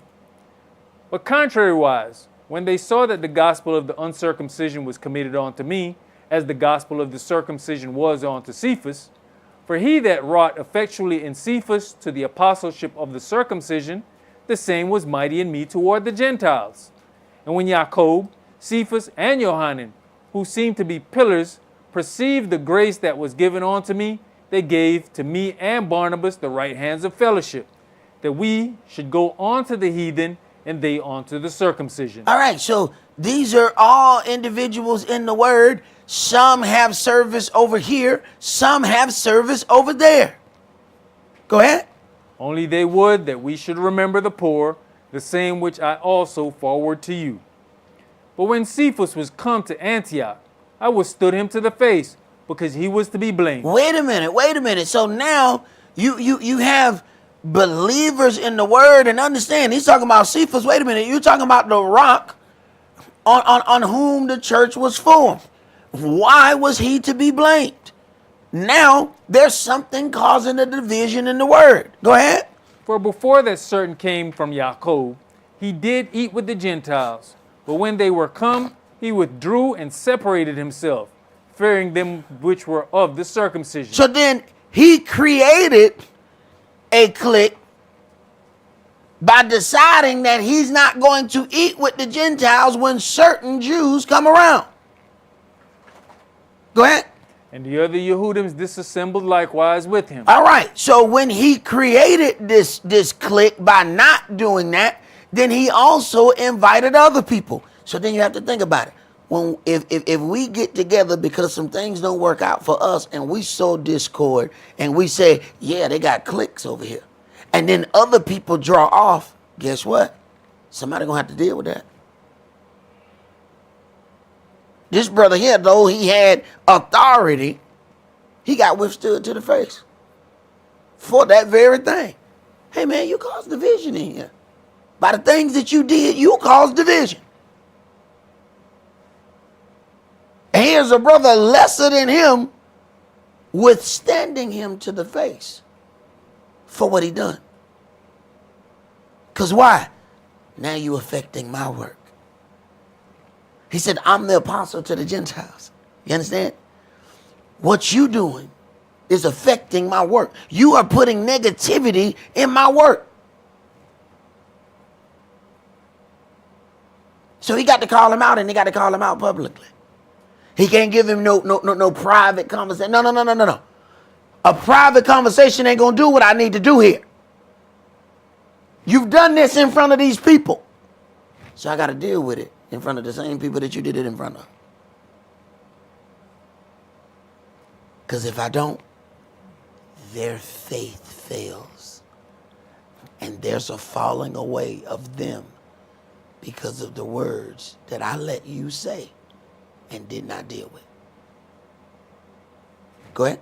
You know, with Cephas and this withdrawal, you know, it could be programming also, because you got to think about when Cornelius called him. What did he say? It ain't lawful for us to be around y'all. Right. So there's some previous programming that he still ain't comfortable with this change and dealing with these people. And hey, once you go through a little persecution for something, you get shell shock. And you know, once we get that shell shock, anything that even looks like that, the program start running. This is about to be such and such. Go ahead. And so much that Barnabas also was carried away with their dissimulation. Uh-huh. But when I saw that they walked not uprightly according to the truth of the gospel, I said unto Cephas before them all. No. I said unto Cephas before them all. He didn't pull him aside. Pulling this person aside is not going to cure this issue. You have caused dissimulation among all these people. You have sown discord among the brethren. And you can sow some discord without even opening your mouth. See, there's some that'll say, oh, it's cliques. And then there's some that will create a clique by how they deal. I'll only sit at this table and I'll only talk to these people who sit at this table.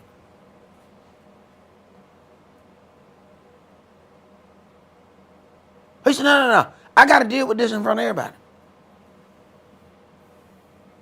Because there's some people who about to go home, and there may be a falling away because of what they have seen. Go ahead.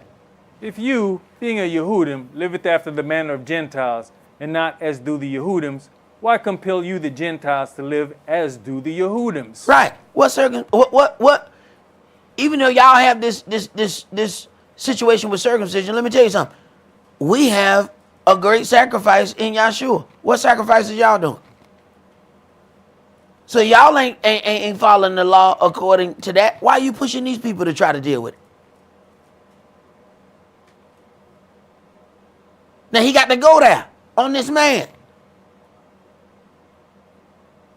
It doesn't mean that he has, a problem like, oh, I don't like this man. No, this ain't about that. This is about these seeds that I done planted over here. And if I don't say nothing, you taking the water from him. Go ahead. That was it, verse 14. Let's go to 2 Timothy chapter 3. So he didn't have much choice right there. He needed to deal with that situation.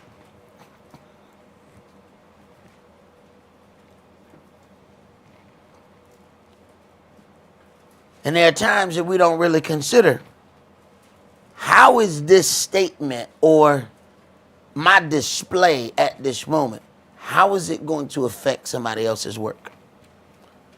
See, when we're dealing with what I think, what I feel, and what I believe, we're not thinking about the work. It's the work where you grieve the Holy Spirit. See, the Holy Spirit ain't in your feelings and his feelings and her feelings. The Holy Spirit in the work. You have to look at, how did what I do affect the work? That's where you grieve the Holy Spirit at. That's where you're going to get dealt with it. The hell with them feelings. Everybody got feelings.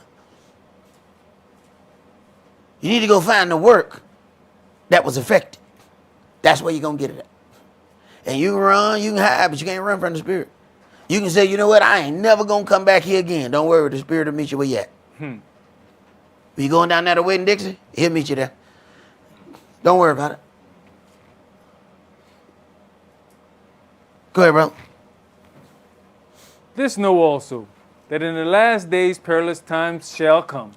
For men shall be lovers of their own selves, covetous, boasters, proud, blasphemers. Hey, we taught to be lovers of our own selves because, everything is about how we feel, what we think, and what we believe. So lovers of their own selves is it's all about me. This generation, this place teaches that. And we've become victim of it without even knowing it. Go ahead. Disobedient to parents, unthankful, unholy. There used to be a time that there were certain things that you wouldn't even think about saying to your parent. And in each generation, it gets worse and worse. There's a generation that wouldn't even ask, their parent what for dinner. Now the kids get to tell the parents what they feel like. Today I feel like, a nice Caesar salad with a bit of...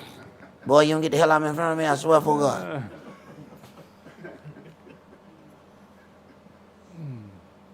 Each generation, they get worse. Go ahead. Without natural affection, truce breakers, false accusers, incontinent, fierce, despisers of those that are good, traitors. Despisers of those that are good. Understand something. When they despise those that are good, people that are walking out of the way, a light gets shined on them when somebody walks accordingly.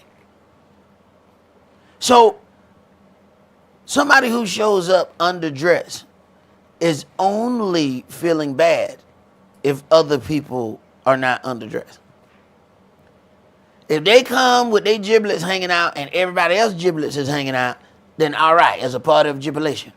Now, But if they come with their giblets out and everybody else is covered, now all of a sudden, now you ever seen somebody with a shirt or a skirt this long and they keep trying to pull it down? Mm-hmm. Baby, ain't no more material. Ain't no more material. You stand a better chance pulling your legs up, but that damn dress not gonna come down. Go ahead and pull your legs up, cause you damn sure can't pull that dress down. That dress the same size it was in the store. It didn't get no longer when you put it in the bag. It didn't get no longer when you went to the house. It didn't get no longer when you put it on before you left the house. And it damn sure ain't gonna get no longer once you realize that everybody here got on something otherwise. And they're pulling it. That's a done deal. But what happened? That's only there when a light is shined. Before the light is shined, they feel completely in sport. The problem is we all got lights. Now, do you dim that light when you see something so that you don't make the person feel uncomfortable? Or do you go ahead and shine that light so they can feel uncomfortable and they can go ahead and make that change? Go ahead, Pri. Traitors, heady, high-minded, lovers of pleasures more than lovers of Elohim, having a form of godliness but denying the power thereof. Now, the form of godliness is what throws us off, because we can see, okay, this person seems like they really love their God. A form. Sometimes it's the form that throws you off. It's not fully there, but there's a form of that. And you take that form and think that that means that these are really people about the word. Sometimes you can have just a hint of something, and that will be used to fool people. You know, I used to have a bar downstairs, and, I wanted to make my bar look nice. So all my old alcohol bottles, I filled them up with water. And I put them back behind the bar. But I didn't go down there, it was downstairs, man, but it was a nice bar. But if you open the liquor bottle, it still smelled like liquor. So I go to work, and by this time, my brother's staying with me for a while. So he sneaks down there while I'm gone, and he drinks up all my liquor. But it ain't liquor. It's the water in the bottles. But he smelled the liquor, you know what I'm saying? Because he go over, I can smell it. And he can't figure out why he not getting drunk. You know what I'm saying? He drinking the hell out of it. He can't figure out. There was a form of liquor. But not the real substance thereof, But he smelt it. He knew it was liquor in those bottles. But he couldn't figure out why he wasn't getting no buzz. So after he done this several times, see, he still ain't told me what he doing. I just happened to be in conversation. Yeah, man, I put water in them bottles. That's what happened. I said, wait a minute, you just came out of a bag. What the hell going on here?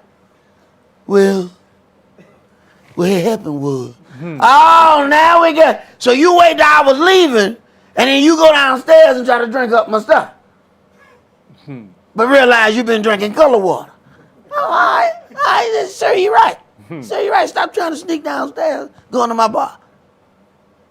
But it was enough in there to make him think that it was real liquor. How many drops does it take for somebody to make you believe that there's a lover of Elohim? Go ahead, Pri. From such turn away. For of this sort are they which creep into houses and lead captive silly women laden with sins, led away with divers lusts, ever learning and never able to come to the knowledge of the truth. Now, as Yanis and Yambres withstood Moshe, so do these also resist the truth. Men of corrupt minds, reprobate concerning the faith. Now, you have to understand, some people don't see this, so you have to paint the picture. What did Jannes and Jambres do? When Moshe was told to do something, they presented a likewise fake miracle. Okay. So when somebody tells you, well, you know what? Don't watch these people. watch these people over there. Where do you think they just stood? What do you think that was? So if you can turn your staff into a snake, we gonna do it. We gonna try to make this, but we gonna do it fake. See, there's one thing to know that there's going to be a great falling away. It's something altogether different to know that you are already entertaining the individual who has been assigned to bring about your falling away. Go ahead. You know, Elder, even with that situation, if you having somebody that's following you, just keep telling you, watch this person, watch that person, you yourself are never going to have a foundation anywhere. Because what happens is when they have a problem here, they're going to move along, pulling you right along. So Right. you never got the opportunity to say, you know what, nah, I'm staying here. So who are you serving? If you following that person, then that's your master. And like was mentioned earlier, if they got you watching somebody else, that means they ain't no teacher. So why are they your master? Ain't nothing worse than being taught by a not teacher. It said the blind lead the blind, they both fall into the ditch. But the fact that your blind ass let another blind person lead you, you got to be, that means you double stupid. That person was stupid for trying to lead you, but you got to be super stupid. Because you let Stevie Wonder drive. Here you go the keys, Stevie. You know he can't see. Why would you give him the keys? But it's that form of godliness that tricks us. See, we get a whiff of it. Oh, yeah. There's something in there. Right. Remnants. Go ahead. But they shall proceed no further, for their folly shall be manifest unto all men, as theirs also was. Exactly. Their folly shall be manifested sooner or later. But Yahweh let it go on because they got a job to do. Y'all sure knew who Judas was? But you can't get rid of Judas until he performs his job. He has an assignment. Judas is a contractor. He has to do the contract job. You can't put him out before that time. Go ahead. But you have fully known my doctrine, manner of life, purpose, faith, long-suffering, love, patience, persecutions, afflictions, which came on to me at Antioch, at Iconium, at Lystra. What persecutions I endured, but out of them all the Adonai delivered me. Yea, and all that will live godly in the Mashiach Yahshua shall suffer persecution. Read that again. Yea, and all that will live godly in Yahshua HaMashiach shall suffer persecution. Wait a minute. It's the persecution that made the ones who don't have a root in themselves leave. It's the persecution that made them feel like things were too personal. It's the persecution that make them think that, oh, these people must be in a clique. That's why they're not inviting me to do such and such. See, the persecution is to bring about change in you, but what they do is change the venue. But you still you. So the change that he was trying to put forth in you, he's still going to have to do that somewhere else. Now, how many places you going to go before you realize it's you? See, when I kept getting kicked out of schools, I couldn't keep telling my mom, yeah, them people were tripping. Sooner or later, my mom asked me, yeah, baby, you done got kicked out of 4 schools now. You can't keep saying, you know, they were tripping.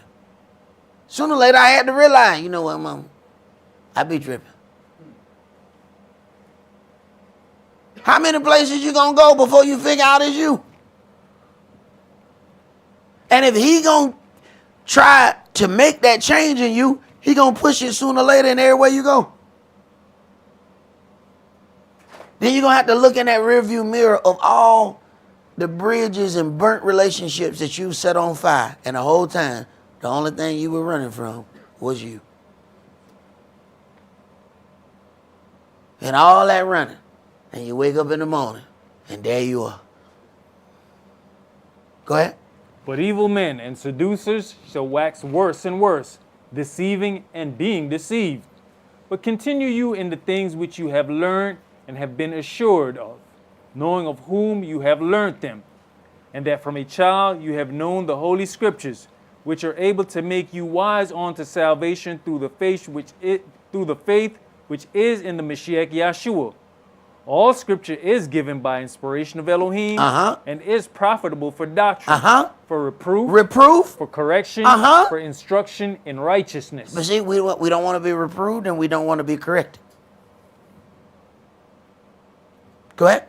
That the man of Elohim may be perfect. Right. So if he's doing those things to pull some things out of you, but all you doing is saying, well, it looked like they doing this. It looked like they doing that. You missing what's supposed to be done in you. Go ahead. Thoroughly furnished unto all good works. Right. When it says that the man of Elohim may be perfect, we keep misunderstanding perfect and pure. We keep thinking that that means without sin. That is not what that means. We will never be without sin. That is not the perfect purity that he's talking about. But if you don't get that, then you think that something is seriously unfair happening unto you. Let's go to 1 Kings chapter 13.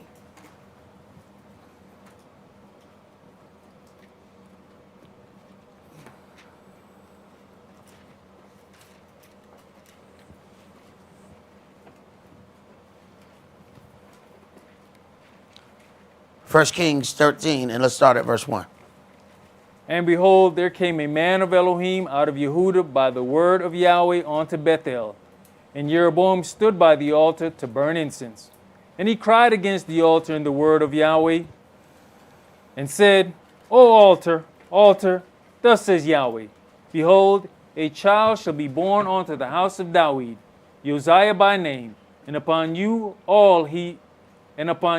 shall he offer the priest of the high places that burn incense upon you, and men's bones shall be burnt upon you. And he gave a sign the same day, saying, This is the sign which Yahweh hath spoken. Behold, the altar shall be rent, and the ashes that are upon it shall be poured out. And it came to pass, when King Jeroboam heard the saying of the man of Elohim, which had cried against the altar in Bethel, that he put forth his hand from the altar, saying, Lay hold on him. And his hand, which he put forth against him, dried up, so that he could not pull it in again to him. So you better watch what you put your hand on. And you let somebody convince you that, hey, this individual did something. See, once Yahweh puts somebody to say something, we get upset because the thing is not nice and sweet sounding. But that's coming from Yahweh. Then you put your hand on it, and then your hand dry up. You better learn how to stay out of Yahweh's business. Go ahead. The altar also was rent, and the ashes poured out from the altar, according to the sign which the man of Elohim had given by the word of Yahweh. And the king answered and said unto the man of Elohim, Entreat now the face of Yahweh your Elohim, and pray for me, that my hand may be restored me again. And the man of Elohim besought Yahweh, and the king's hand was restored him again, and became as it was before. Wait a minute. Do you have the humbleness in yourself to ask the person who you just did wrong to pray for you? Now, some people have that anyway, because they just like that. They'll do you wrong and come and ask you for something like it ain't nothing.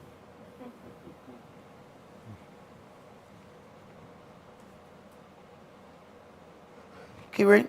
And the king said unto the man of Elohim, Come home with me, and refresh yourself, and I'll give you a reward. And the man of Elohim said unto him, If you will give me half your house, I will not go in with you, neither will I eat bread nor drink water in this place. For so it was charged me by the word of Yahweh. All right, so I received instructions. But now, the work of Elohim is in this individual, and they see it.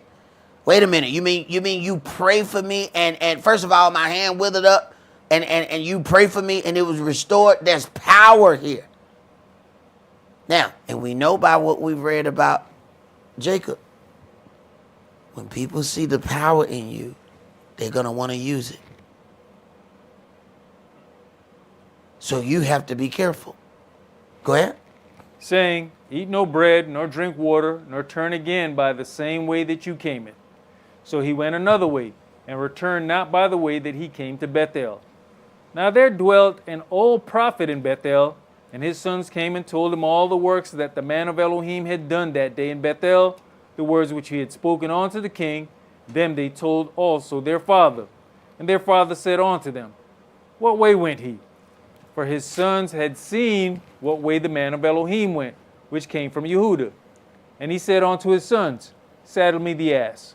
So they saddled him the ass, and he rode thereon. And went after the man of Elohim, and found him sitting under an oak. And he said unto him, Are you the man of Elohim that came from Yehuda? And he said, I am. Then he said unto him, Come home with me and eat bread. And he said, I may not return with you, nor go in with you. Neither will I eat bread nor drink water with you in this place. For it was said to me by the word of Yahweh, You shall eat no bread nor drink water there, nor turn again to go by the way that you came it. He said unto him, I am a prophet also, as you are. And an angel spake unto me by the word of Yahweh, saying, Bring him back with you into your house, that he may eat bread and drink water. But he lied unto him. So he went back with him, and did eat bread in his house, and drank water. And How much does it take for us to be wooed to go in a different direction? Then said he, Come home with me. And he said, I may not return with you, nor go with you. Neither will I eat bread, nor drink water with you in this place. How much does this take? Verse 18, he said unto him, I am a prophet also, as you are. And an angel spake unto me by the word of Yahweh, saying, Bring him back with you into your house, that he may eat bread and drink water. But he lied unto him. Do we believe anybody? You know, this sounds real. I spoke to the Lord last night. Wait a minute. You got instructions. But now some other instructions came from somebody else. And all they needed to tell you, well, I spoke to an angel last night. Which one? Was he on Lucifer's team or the other team? What kind of jersey he had on? Well, I'm just supposed to believe? What? I received instructions when I was given this job. So the instructions against this job need to come the same way that the instructions came for the job. Go ahead. And see, but sometimes you got to just go execute the mission without talking about the mission. Yep. Because had he not told all these things, this man wouldn't have nothing to come back what he said. Man, we feel special when we got a mission. You know what I'm saying? We got to tell you, look, I'm on a secret mission. I shouldn't tell nobody. But let me tell you what's about to happen. Okay. Isn't that what happened with Gehazi? Salute no man along the way. Hey. That way you can't tell what the mission is. Go do what I told you to do. Go ahead. Verse 20. And it came to pass, as they sat at the table, that the word of Yahweh came unto the prophet that brought him back. And he cried unto the man of Elohim that came from Yehuda, saying, Thus says Yahweh, for as much as you have disobeyed the mouth of Yahweh, and have not kept the commandment which Yahweh your Elohim commanded you, but came back, and have eaten bread and drunk water in the place of the which Yahweh did say to you, Eat no bread and drink no water, your carcass shall not come onto the grave of your fathers. Now wait a minute. So then the word comes, you have been disobedient. Now he got to get dealt with. You were given a job. You don't understand how you messed up the job by eating in the place that you brought forth judgment. You can't go and eat in the place that you bring forth judgment. Go ahead. I think this is the time both of us be going to the grave. I'm going to have to jump across there and choke you. Hey, bro. And then, now the word from Elohim gonna come from you for real? Go ahead, bro. And it came to pass, after he had eaten bread, and after he had drunk, that he saddled for him the ass, to wit, for the prophet whom he had brought back. And when he was gone, a lion met him by the way, and slew him, and his carcass was cast in the way, and the ass stood by it. The lion also stood by the carcass. And, behold, men passed by, and saw the carcass cast in the way, and the lion standing by the carcass. And they came and told it in the city where the old prophet dwelt. And when the prophet that brought him back from the way heard thereof, he said, it is the man of Elohim, who was disobedient unto the word of Yahweh. Now check this out. Now, this the same fool who done got you off. People still hang around the same fools who done led them down an erroneous path. This a old false prophet. This is an older. Here. He said he was an old prophet. Well, he must be retired. But see, you have to be aware of pretenders. It says there shall be false teachers. There shall be false prophets among you. What, brother? We seen people fly all the way out to the West Coast and go visit a brother, acting like they were still a part of this congregation and was not. Done flew states meeting with this brother.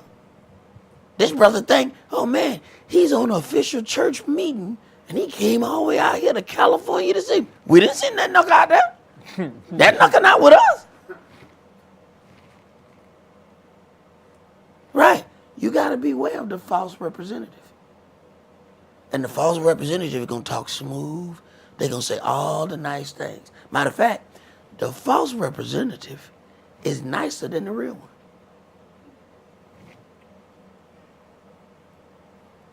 Think on that one. Go ahead. Therefore Yahweh has delivered him unto the lion, which has torn him and slain him, according to the word of Yahweh, which he spake unto him. And he spake to his sons, saying, saddle me the ass. And they saddled him. And he went and found his carcass cast in the way, and the ass and the lion standing by the carcass. The lion had not eaten the carcass, nor torn the ass. Right. And you know, much easier meal would have been the ass, not the man on the ass. No, I just won't kill him. What happened? The lion obeyed his instructions.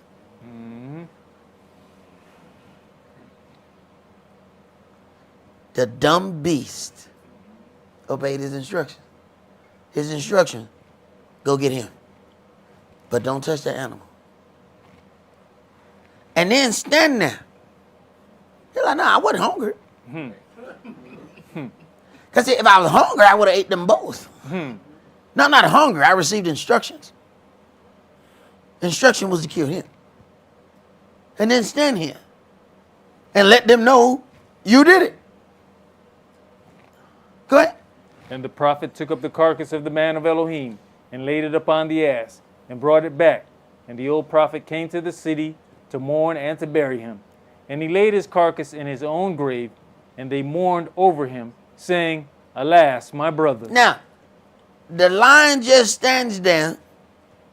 Hey man, you need, help him. Go ahead, watch as you put the carcass back on the ass that he didn't eat. And you go ahead and drag this one back with you. So you ain't got to carry the dead body yourself. See, it's a reason why the ass is not torn at all. He still got a job to do. See, everybody following the instructions except the dead guy. Go ahead. And it came to pass, after he had buried him, that he spake to his son, saying, when I'm dead, then bury me in the grave wherein the man of Elohim is buried. Now, let me tell you something. There's love and then there's this, whatever the hell this is. Be careful who you let love you.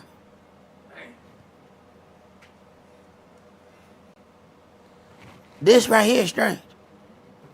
He led the man to get murdered.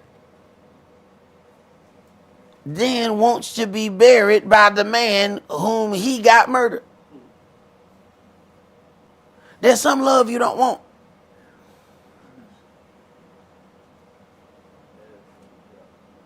Go ahead. Lay my bones beside his bones. For the saying which he cried by the word of Yahweh against the altar in Bethel, and against all the houses of the high places which are in the cities of Samaria, so shall surely come to pass.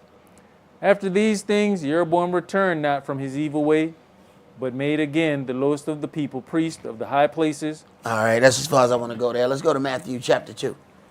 Be very careful. Some falling away is going to be a little bit more difficult to see coming. I mean, when you got people pretending to be representatives, when you got people going out of their way to go and meet you, to do this with you, when you have people claiming that the Spirit told them. This man didn't just fall away. He got convinced to fall away. But you see, Yahweh still held him accountable for being tricked. Because at some point you have to back and say, okay, how was I deceived?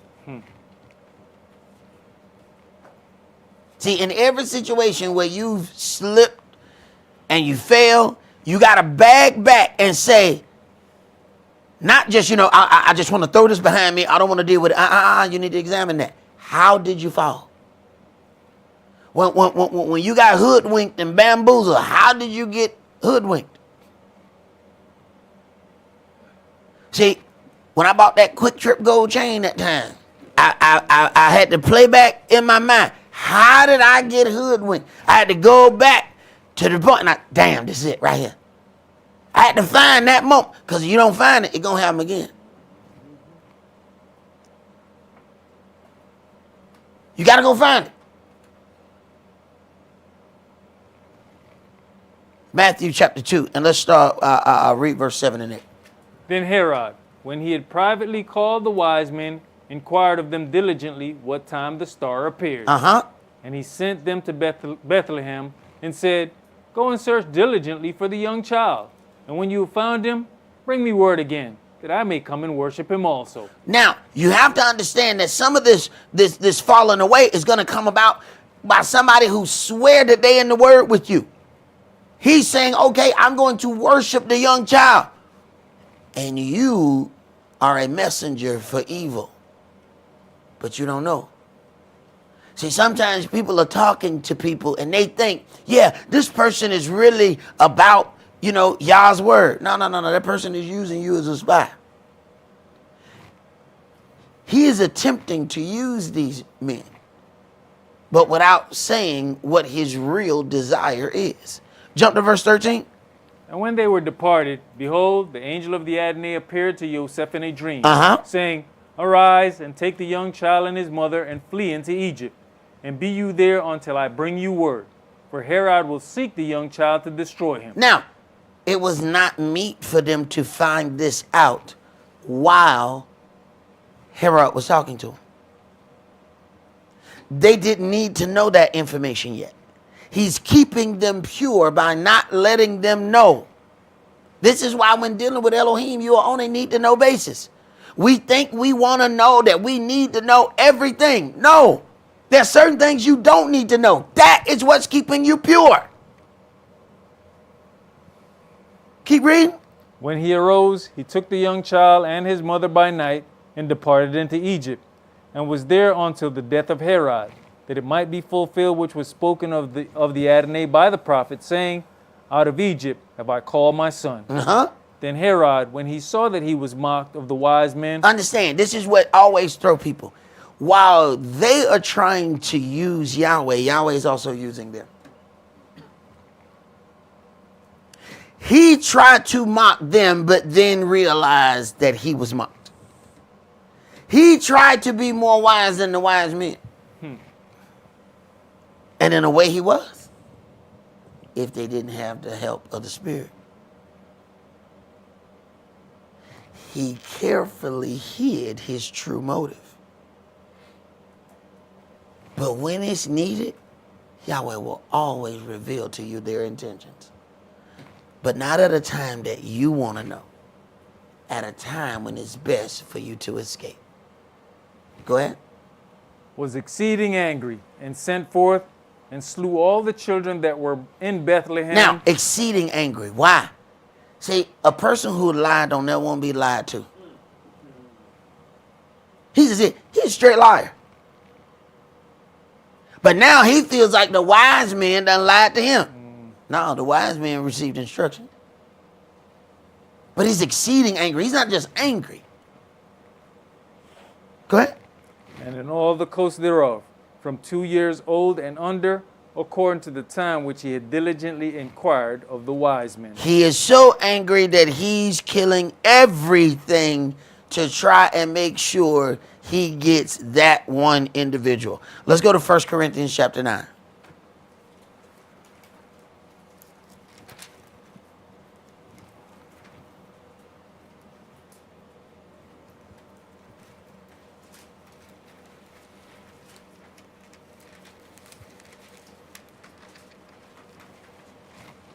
We have to ask ourselves, if we were given that level of deception, how would we fare? Well, somebody pretends to be a believer. They send you on a mission. They're doing all of these things, but really, they're just using you for information. And as soon as you give them that information, they are going to kill that very thing that you gave them the information on. Now you have to ask yourself, would the Spirit count you as an accomplice?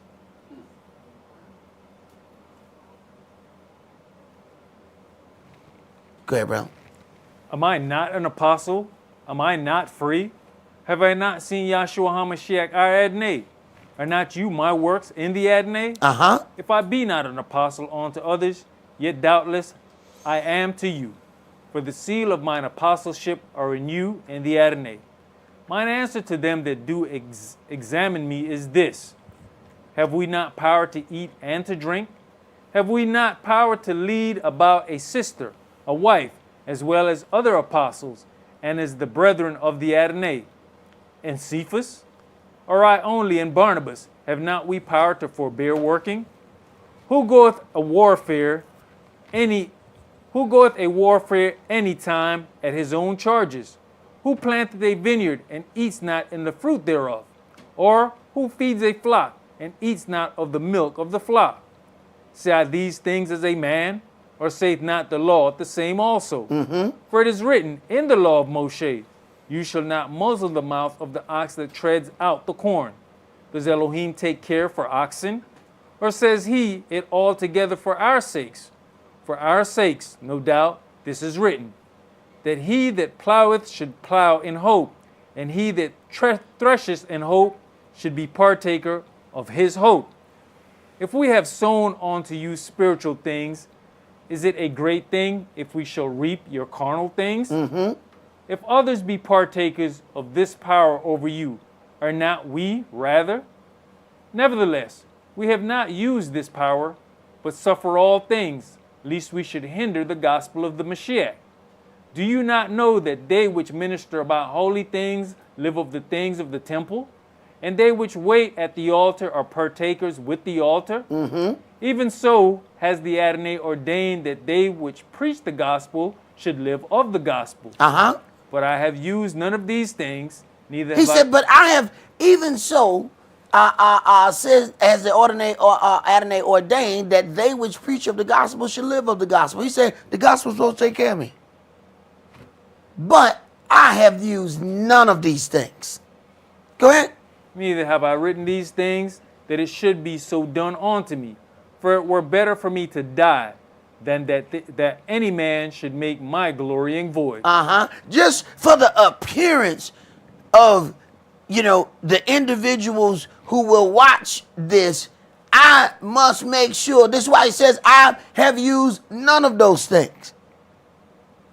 But he said, this is where my labor is. This is where my vineyard is. I am supposed to be the first partaker of this fruit.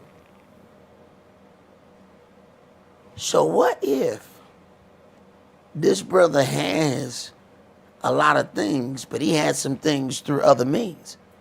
Do they then think that he is milking the gospel to get it? Interesting. Go ahead. For though I preach the gospel, I have nothing to glory of. For necessity is laid upon me. Yea, woe is unto me, if I preach not the gospel. For if I do this thing willingly, I have a reward. But if against my will, a dispensation of the gospel is committed unto me. What is my reward then? Verily that, when I preach the gospel, I may make the gospel of Yahshua without charge, that I abuse not my power in the gospel. Right. And we love being charged for the gospel. We go to church on Sunday morning, they give us 3 scriptures, and them don't even be whole. And then the DVD set cost $95. And then we have to pay the tithes and get it, because you can't get it. You get in the regular offering line, or you can get in the tithe line. The tithing line got a song. So we done paid $1,500 for 3 scriptures. And we don't understand that it was being sold unto us.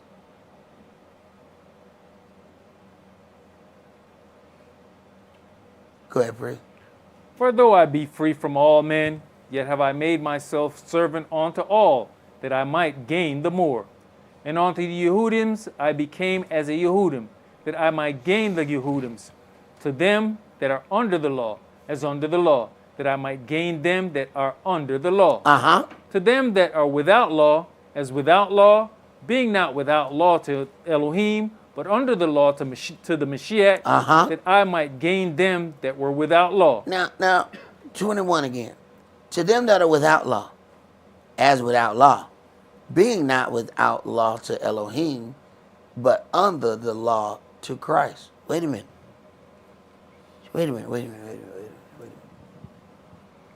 So even though we have Yahshua as the children of Israel, that was sent directly to us, you have those who are ordained of Elohim.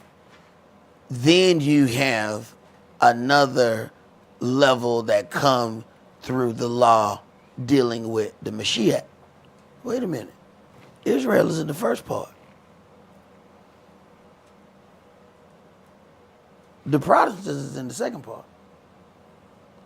The people who will say, okay, we once walked into these denominations or whatever, the real Gentiles, not us who call ourselves Gentiles, but then decide that they are going to clear up their work. Those are Gentiles under the law to the Mashiach. We were already under the law to Yahweh. So our people already stood and said, all that you have said, we will do. So when he says, to all who are circumcised, you are a debtor to keep the whole law, we was already given that. That ain't nothing new to us. That's why he have these 2 different paths here. Go ahead. To the weak became I as weak, that I might gain the weak. I am made all things to all men, that I might by all means save some. Right. So, but to do that means he had to take this brother through a special sort of kind of hell. How do you be all things to all men? That means he has to be able to adapt. He has to be able to have compassion for this individual who has this problem. How will he do that? Because I already gave him that problem before. Wait a minute. He also has to have compassion with this sister who has this issue. Yeah, well, he knew a sister, or he had to deal with a sister who had that issue. Oh, but he got to be able to deal with this. That means he's got to make you well-rounded.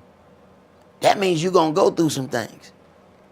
And all them things that you go through ain't about you. It is about the people who you will eventually help.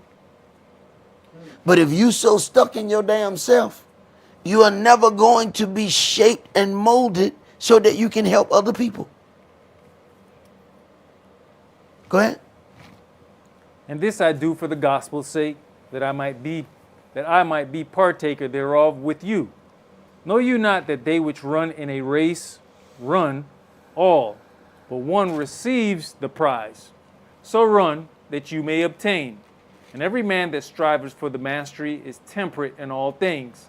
Now they do it to obtain a corruptible crown, but we an incorruptible. I therefore so run, not as uncertainly, so fight I, not as one that beateth the air, but I keep under my body and bring it into subjection, lest that by any means, when I have preached to others, I myself should be a castaway. All right. Well, let us hear the conclusion of this matter. Let us go to 2 Thessalonians chapter 2.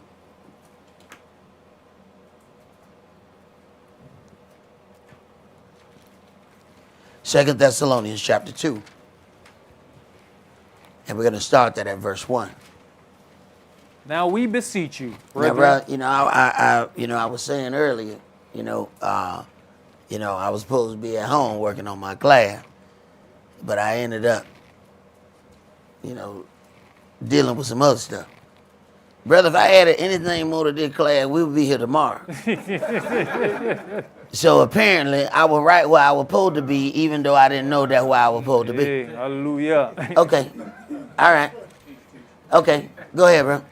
Now we beseech you, brethren, by the coming of our Adonai Yahshua HaMashiach, and by our gathering together unto him, that you be not soon shaken in mind or be troubled, neither by spirit, nor by word, nor by the letter as from us, as that the day of the Mashiach is at hand. Let no man deceive you by any means, for that day shall not come, except there come a falling away first, and that man of sin be revealed, the son of perdition. Now, there is the man of sin, and then there's a man of sin who is going to be revealed in your life. See, there's somebody that is trying to usher the great falling away in your life. Stop trying to pay attention to the one who's going to be the great son of perdition, and worry about a son of perdition that is presenting itself in your life. The one that's trying to bring the great falling away in your house. That's the one that's most important. Don't spend your time studying about the Pope. You need to be worrying about who at 1364 Wichita Drive. That's what the hell you need to be worrying about. Go ahead. Who opposes and exalts himself above all that is called Elohim, or that is worship, so that he as Elohim sits in the temple of Elohim, showing himself that he is Elohim. Right, and if he is doing that, then his minions are doing the same in your life. Go ahead.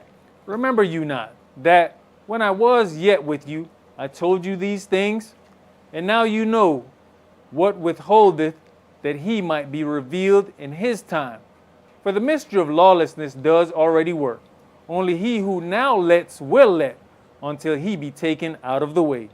And then shall that wicked be revealed, whom the Adonai shall consume with the spirit of his mouth, and shall destroy with the brightness of his coming. Right. For the mystery of lawlessness does already work, until he who now lets will let, until he be taken out of the way.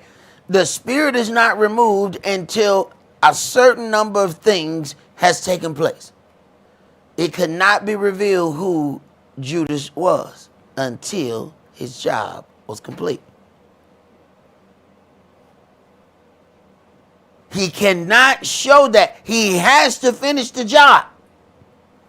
Once the job is finished, oh yeah, by the way, that was him. Go ahead. Even him, whose coming is after the working of Satan with all power and signs and lying wonders, and with all deceivableness of unrighteousness in them that perish, because they receive not the love of the truth, that they might be saved. Right. Least they hear and be saved, be converted. Right. Go ahead.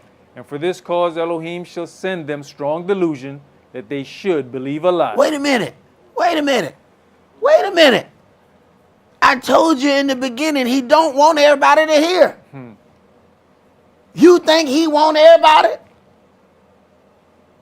How can he get some glory if he got everybody? Go ahead. That they all might be damned who believed not the truth, but had pleasure in unrighteousness. But we are bound to give thanks always to Elohim for you, brethren beloved of the Adonai, because Elohim hath from the beginning chosen you to salvation through sanctification of the Spirit and belief of the truth, whereunto he called you by our gospel to the obtaining of the glory of our Adonai Yahshua HaMashiach. Therefore, brethren, stand fast and hold the traditions which you have been taught, whether by word or by letter. Therefore, brethren, stand fast and hold the traditions which you have been taught. The first thing that the individuals who's trying to get you to fall away, they have to try to get you to deal with some different traditions. Well, I know they keep new moon like that. You really should keep the sliver. See, you really should keep it like this. Right. They have to try to give you a different tradition. They have to establish something different than what was already sown in your heart. Go ahead. Now our Adonai Yahshua HaMashiach himself and Elohim, even our Father, which has loved us and has given us everlasting consolation and good hope through grace, comfort your hearts and establish you in every good word and work. Establish you in every good word and work. But if the adversary can get one of his minions to convince you to fall away, you have no word and you have no work. Be ready, because as it is written, the adversary, the devil, walks as a devouring lion, seeking to whom he may destroy. And he has a particular thirst for us. It says that he makes war with the remnant of her seed, which keep the commandments. Do you understand that he will pass over all them thugs that's shooting on the corner? And he specifically want one of us. I mean, specifically. No, he want the ones who are trying to keep the commandments. Because he know they on Yahweh's side. And there's no joy like turning one from Yahweh. He wants to be like Yahweh so much that he needs to have something that used to be Yahweh's. Let that not be you. That's all that we're going to do for today. Remember the Sabbath to keep it holy. Shabbat shalom. Shabbat shalom.